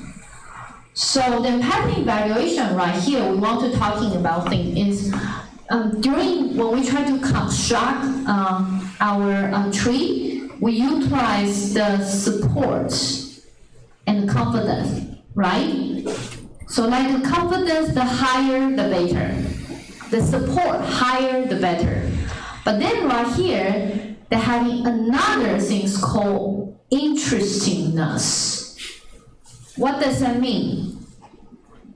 Remember that is a part, so something called interestingness is how interesting your result come up. How interesting. So what do you mean by interesting? You know, sometimes when people show something to me, like during the research or that, I just listen to people's propose. It's interesting. Actually, you know, in United States, interesting are necessary to be good. Just interesting. Interesting usually means that I never thought about that before. Interesting idea, okay? But interesting actually is not a bad thing. It's just like I did not expect that before. So interesting maybe usually is referred to unexpected. And then so there's a different places we can apply for interesting major right there. Such as during the time when you try to select which attribute you want to working with, and during the data mining time, you want to utilize interesting to evaluate your result, or during the pattern evaluation time, you can do the interestingness. So a lot of method that we try to talking about, you don't really need to thinking about, they can only use in the pattern evaluation. You can utilize that based on your choice at different time. So what is interestingness? So supposedly, right now, we need to show you another table called contiguous table, okay? Contiguous table. So we having association rule from X to Y, right? Like diaper and then beer, okay? So if you try to having that, a rule-related application will allow you to having this contiguous table. Why? Because we want to know what is the chances for having X. And what is the chances for you to having X and Y together? What is the chances of not X? This one is not. I'm sorry. So this is not. Not X, not Y, or not X to Y, or X to not Y. You know, when we try to having like X to Y, and then we need to know when it's time to have not X, and when it's time to having not Y, okay? And so you can imagine when we have in our table, F11 is talking about support of X and Y together. That is our traditional support that we try to talking about. And then F01, F10, F00 actually is talking about different things. Like F01 is not X but Y. And F10 is X but not Y. Okay, it's like the negative confidence. And the support of not X and not Y is another thing. Okay, so you see that is a different combination. And based on this F11, F10, F01, F00, and then for so many things, we can define so many different measurements. Support, confidence, live, interestingness, Gini, H major, and so many different things. In our textbook, so they will try to show you how many. So you can have something like that. Okay, correlation, odds ratio, kappa, interesting, cosine, Jacquard, all confidence, and so many things. And don't worry, I am not going to ask you to memorize that measurement. No way, okay? Even me, I cannot remember. I only give a question I can remember. I have a very bad memory. I have like golden fish memory. So there's no way for me to ask you to checking on that. But you need to know they have so many different measurements. Okay, and then we want to let you know why utilize confidence is not good. So they're having some drawback. And then I hope after this semester, you also need to know all the measurement, all the classification tool, or all the clustering tool, all the process, they all have the drawback and advantage. But then the thing you need to know is try to avoid the drawback and then only emphasize on strength. Okay, so drawback of the confidence is, remember what is confidence? Is like you try to see, because if I say from the tea to coffee, so then tea is in the bottom one, and then you try to check how many occurrence of the coffee. So when you try to do tea to coffee, then right here, you do that calculation, you will find out 75 confidence. It looks good, right? Based on all our previous calculations, 75% looks like this one. But if you actually compare these two, when you drink tea and the chances for you to drink coffee is 0.75. But if you actually try from this one, the chances for you to try coffee is 90%. So what implies, if you drink tea and drink coffee, actually reduce the chance. But confidence itself, if you do not consider that one, you do not understand that is not that good. So far so good? Okay, so the confidence can only show you the chances for tea and coffee actually happen together. But in this example, this rule is misleading because the rule makes you to understand that when you see 75% of that rule, you're thinking, oh yeah, so then drinking tea probably will likely you to having the coffee. But chances is not, because drinking tea only lower the possibility for you to drink coffee. Drinking coffee itself is 90%. So in that cases, the confidence is high, but the rule is misleading. So far so good? Okay, so then that is the drawback of the confidence, because we don't consider here, we do not consider that part. So that is why it actually happened like this one, is because they're having certain thing called statistical dependent or independence. Based on statistically independence, they actually need to having this possibility. So if you're having all single ones of the probability and then multiply them together and getting the intersection of them, if you actually can do this one, P, S, and B happen together equal to probability of S multiply probability of B, then that is called statistically independent. Okay, in the previous cases, they are not statistically independent, so that is why the rules are misleading. Okay, so sometimes you will find out in your answer, they are positively correlated or they are negatively correlated. So somehow we might need to actually base on it.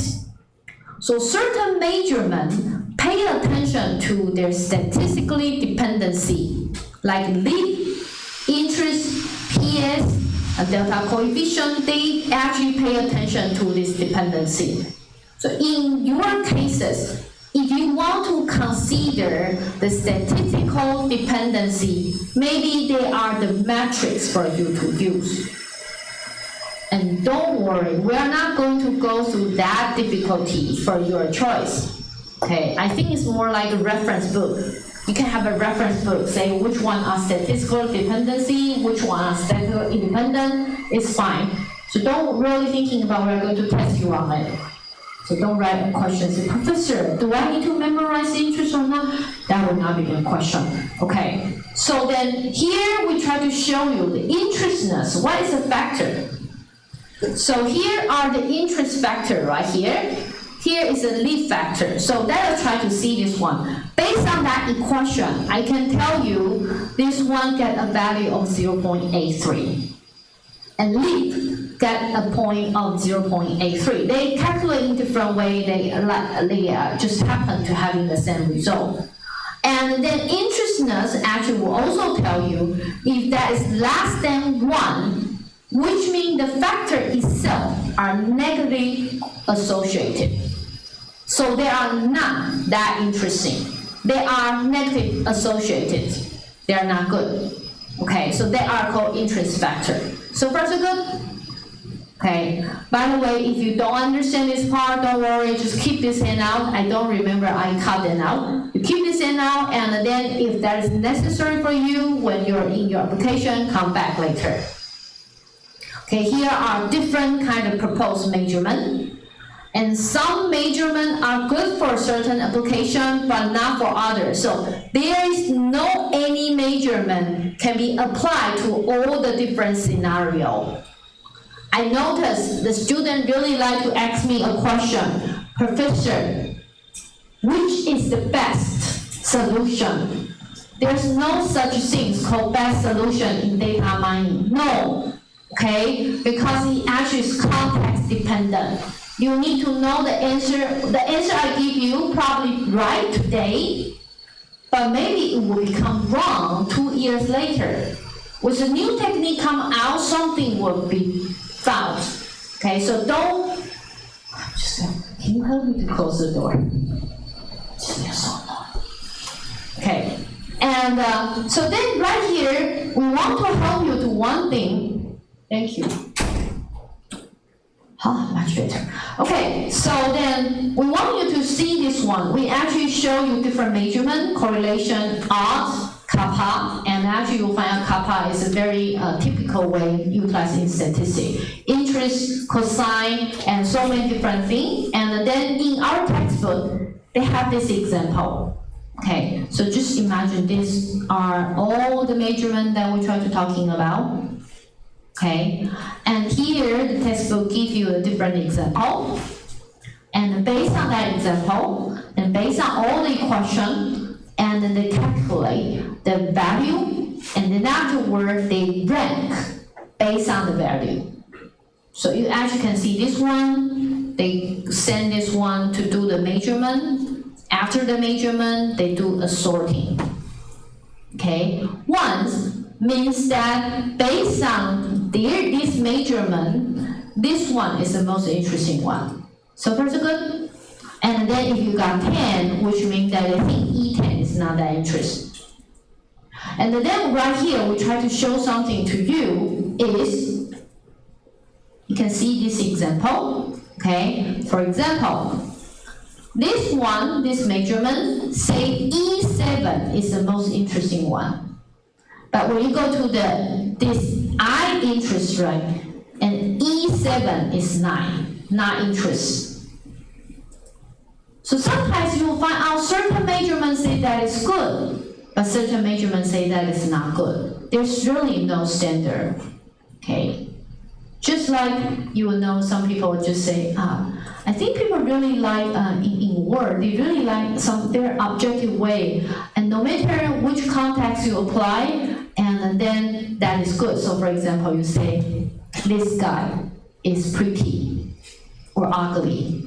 But you will find out prettiest person, actually from some person's eye, they probably ugly.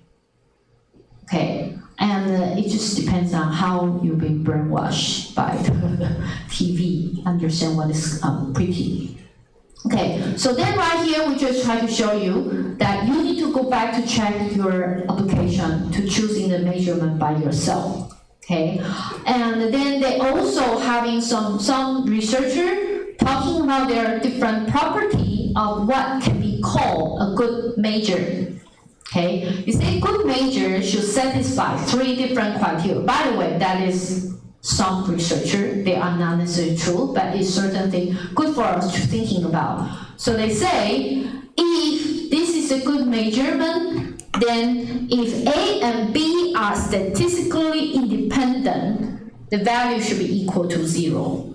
By the way, I don't really thinking about that. I think the value can be equal to 1 would be also fine. So if that's 1, depends on something. Say if that is statistically independent, I can have some value to be judged about it. But then afterward, they say if that is good, so then you actually will find out that if PA and PB remain unchanged, the final answer of this measurement will be increasingly through the probability of A and B together. Okay, and so then there will be in a different way. So that if that decrease, and then the M, A, and B will be decreased. So that is a certain good measurement. But I think it's just one way of people to working on that. So in that property, there's another thing for you to measure is when you having the measurement, put A and B, and changing the measurement for the B and A, were you getting the same answer or not? So for example, does the confidence actually give you that criteria?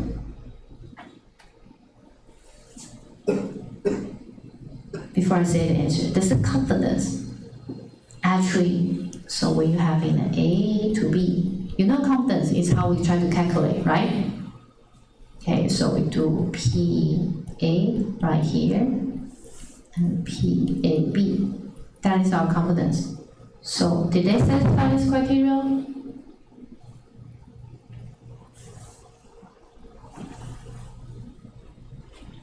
No. Why? Because if that is from B to A, and then right here is PB. Okay, so they are not. So some measurement do not satisfy that criteria.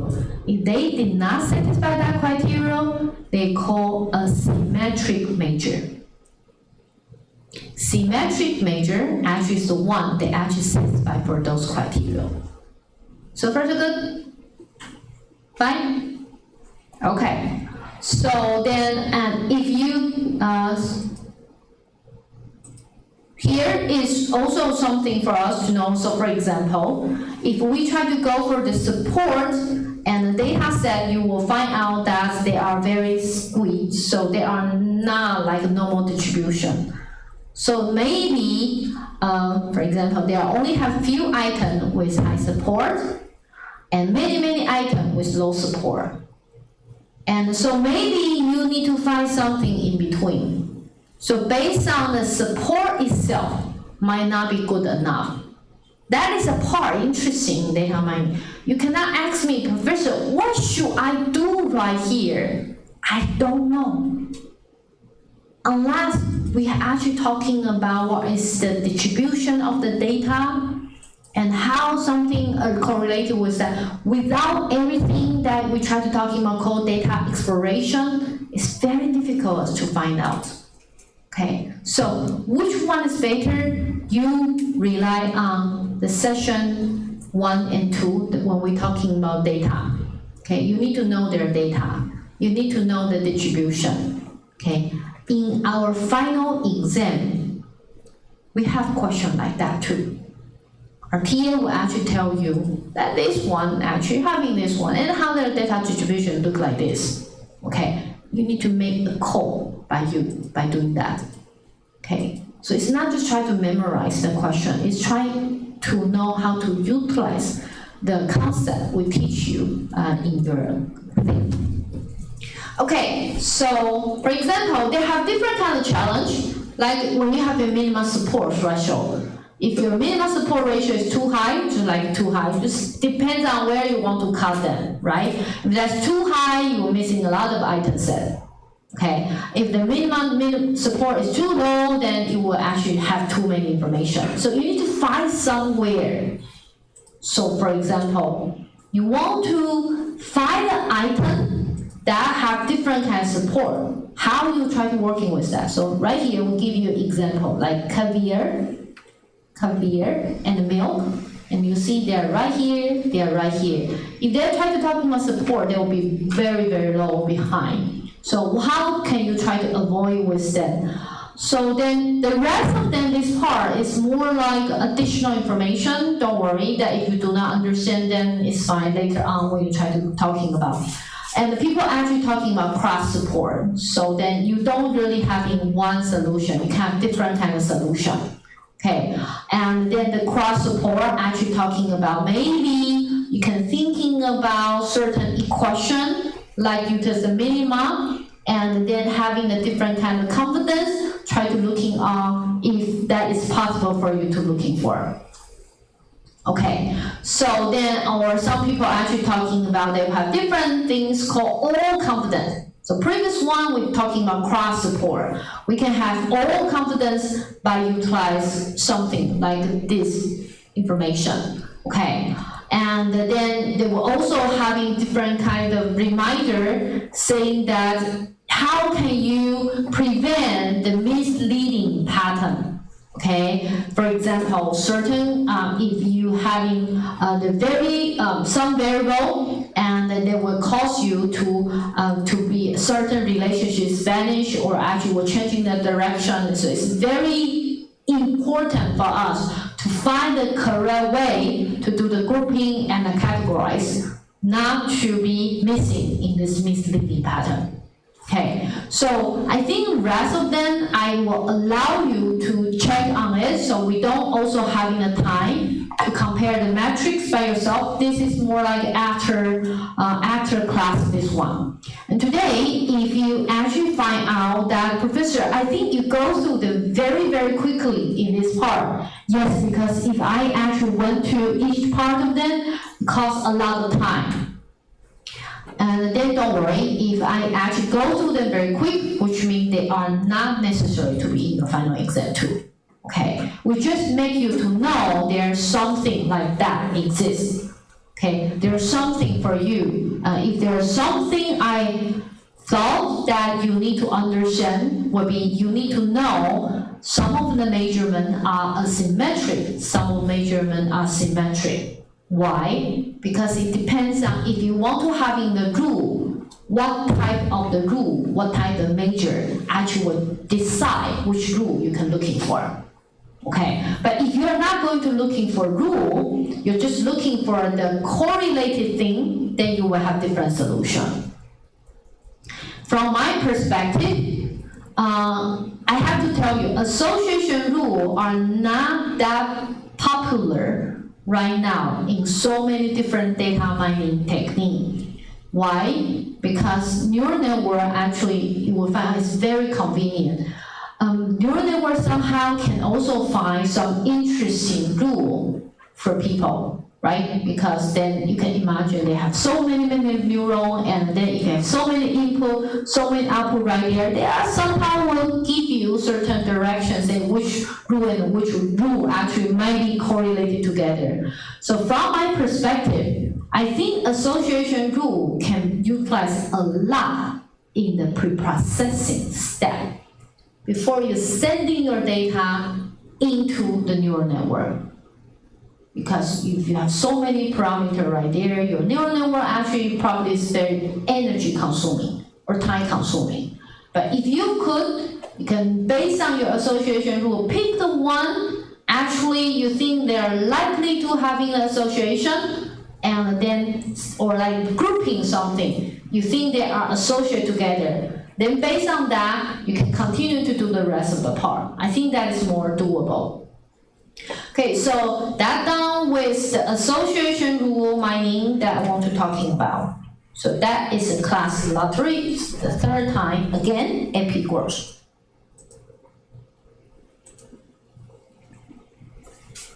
And then the part you say, Professor, this part just go too quickly, what does that mean? No, this one I just try to demonstrate. It's fine for you to combine things too. Okay, you're not necessary to know all of them, but then just in a lot of examples, we try to show that to you. We demonstrate, you see, there's some people try to do the minima, different confidence. There are some people, they try to do something else. That is one example. If you want to, you can try. Or you don't want to, you can try to having your own, invent your own way.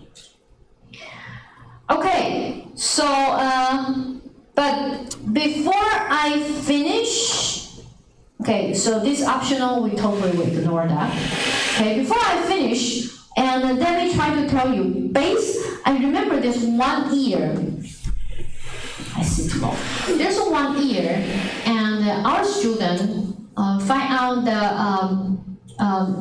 the final project is really related to association rule. Okay, so some of the students find out that, they do have in few years, like 10 years ago, that our final project are now done with this competition. We allow the student to find their own data set and then try out the data mining technique and to show us how the result looks like. We can only do that when we have small group, small classroom. And the interesting part is there's one student, one group of students, they like to play game, computer game, okay? So they went to looking for the computer games data, and it looks like there are so many people really like to play game.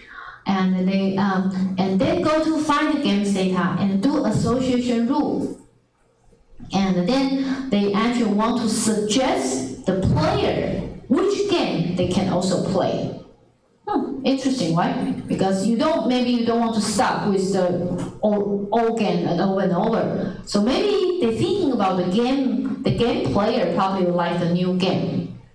And I remember that year, the student, they actually drive a plug-in, right? A plug-in can really plug into that game engine, okay? And after they plug to that game engine, when people actually click on it, and then the user, the player, if they are nice, sometimes we know, some certain people are not necessary, and then they can play and can click the link, and then do some very small survey, okay? And what they did is they actually suggest the game, right? Do you think it's very interesting? Do you think that's a good result? And the part make me to feel interesting is they actually utilize how good, what is the confidence, what is the support, and the interestedness in their final project survey. Find out one thing, we usually feel the confidence high is good, right? We select the association rule based on the confidence. But they find out when they do confidence is high, the game player actually will say, but that rule is not interesting. I already know. Confidence actually generates certain information people already know. That is why it's very high confidence. You occur too much. You actually suggest this one to them, say, oh, by the way, give me the 2 games. Has anyone played the game? Fine, no one played the game. You're a good student. So, assume you have game A and game B, and the people you actually see from your database, A and B occur a lot in the game player. If you suggest the B to A say, I don't need that. I already know. I played this too. So, interesting part is when the confidence is high, and based on the high confidence item they suggest, people do not like them. They like the ones surprise them, and usually the support might be low too. Support and confidence might be low. It's the one that people feel interested. Oh, really? Okay, they were going to play with it.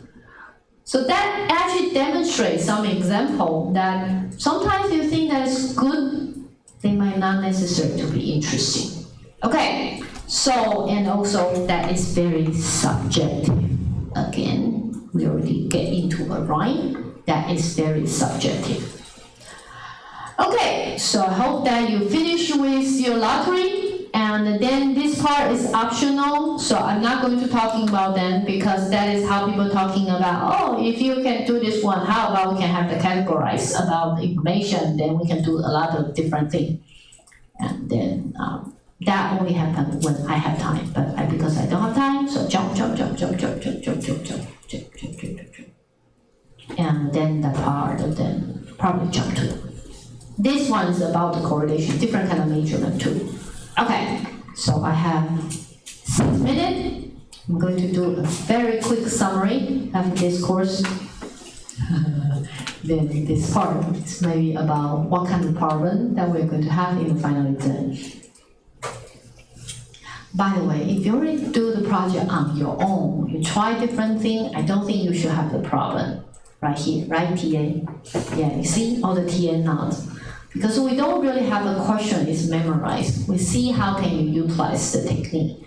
But, okay, so at the very beginning, we try to introduce what is data mining. And we say that data mining is trying to seeking unexpected pearl of wisdom. Unexpected. It's interesting. And I did not expect that before. And then why we say that is a data mining? Because we have a lot of data. Size of data are big. We have so many dimensions. okay? And a lot of time our data are heterogeneous, distributed. So we need to do a lot of process on it. And then we actually, the KDD process, I hope you remember what's KDD, knowledge discovery. And then they will have pre-processing, data mining, and evaluation, okay? And I hope you actually already experienced the pre-processing consume a lot of time. Okay, so by the way, if I actually having that concept in my summary slide, which means they are important, okay? So don't tell me that I did not remind you. So then you have type of attribute. You need to know what type of attribute when you have this type, what type of metrics that you probably can use. And then, because if you know the different type of attribute, you'll be able to convert them. The next one that we need to know is data quality.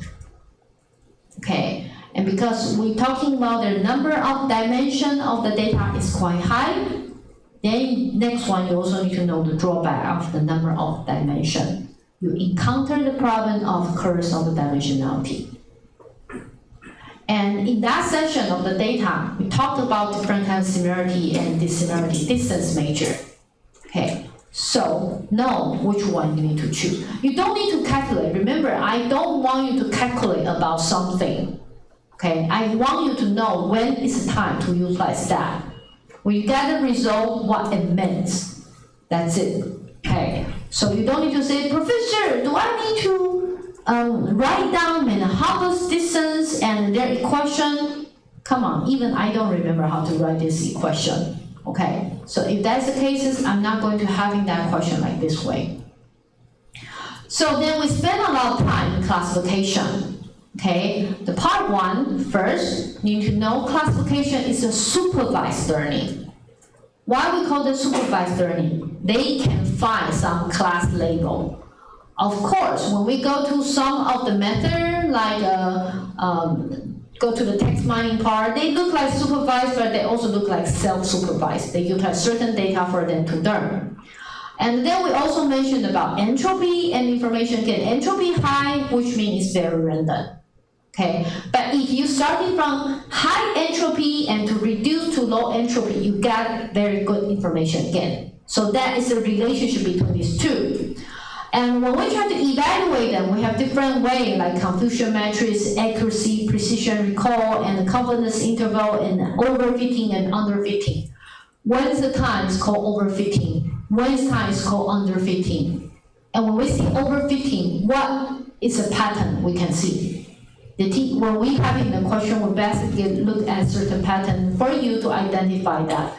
What is a problem that you probably encounter? So that's part one.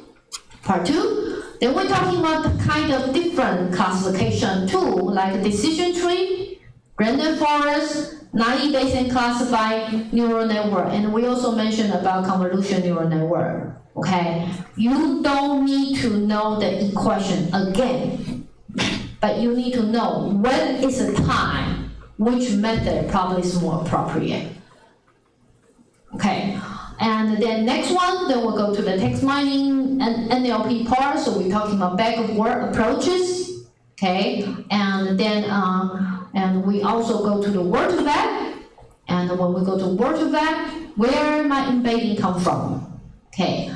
And then afterward, we go for a different kind of a transformer thing. So we're talking about original transformer. We're talking about the birds that only utilize part of the transformer. We're talking about the GPT-3, they're doing the few shots example. We go to the Instruct GPT, utilize certain reinforcement learning approaches to tune the model. Okay, so when I actually mentioned about that term, you probably need to already thinking about that framework right now. Okay, and then we also make you to know what is all the amazing source, large language ability that we try to come from. Okay, what's the difference between NLP to text mining? Okay, so then we go to the clustering.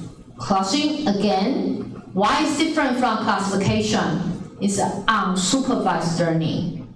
We're talking about different kind of measurement, K-mean, K-mean OD, hierarchy clustering. So if I were you, I would write certain thing like that.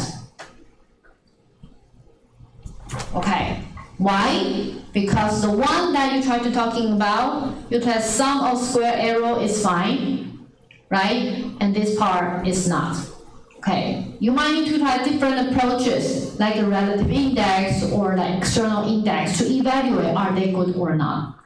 DB scan or share nearest neighbor are density-based way. And then you need to know when's the time you might need to try the density-based. Okay, and then we're also talking about different class validation one. Again, they remain black art. Okay, so that is about the clustering. Association rule, we go through them very, very quick, but I hope that you kind of remember what is called frequent item set. And then one very important thing is causality and co-occurrence. Spend a lot of time right here for you to differentiate between them. And then we're talking about very famous product algorithm, and we say what is a bottleneck, and then we go to the frequent pattern growth. And then we have few slides. I probably only spend like 15 minutes talking about so many different measurements, but also make you to know that none of the measure actually is the best one. They have their own scenario, and how you try to decide which measurement you need to use actually is subjective. But please pay attention to when we actually have the evaluation right here, they have symmetric, asymmetric, right? And sometimes you also need to pay attention to did they emphasize on statistically independence or not. Okay, because that decides what kind of thing you need to pay attention to. Okay, so that is all about association rule. And here are, I think is 11:41, okay, only 2 minutes late. This is 1 minute reflection for this week, and good luck for your next week and the final exam. Okay, you need a lot of lucky charm. And in our final demo dates, okay, for you to know, because next week, paper presentation, you probably will not see me, and our TA will actually come here, and we will have all the TA come here to make sure you guys have the great discussion. Afterward, we will also have 1 minute reflection to know how you feel about it. And then afterward, we are going to have the final exam. After final exam, we are going to have final project demo, right? I encourage you to come, and then that day, final project day, we will not do the streaming video through YouTube. The TA are going to send you a Teams link, okay, in Microsoft Teams link. We don't do the streaming video, it's because we might want people to talk. And that day, I encourage you to come to the classroom if you're National Tsinghua University student, okay? And if I happen to call your name in the classroom, I might give you the microphone for you to talk something very short. But if you are outside of campus, so then go to the team and prepare your microphone, or even have, if you cannot talk, you can type, then you can type something, okay? And that day, we're going to tour you into the Garrett Town with you, pick few different projects for people to talking about. And in the end, I'm going to having a final summary of what I hope you can gain some experience from this semester. Okay, so that will be it for today's session. And then good luck for your next week and then the week after next week. Bye bye. Bye bye.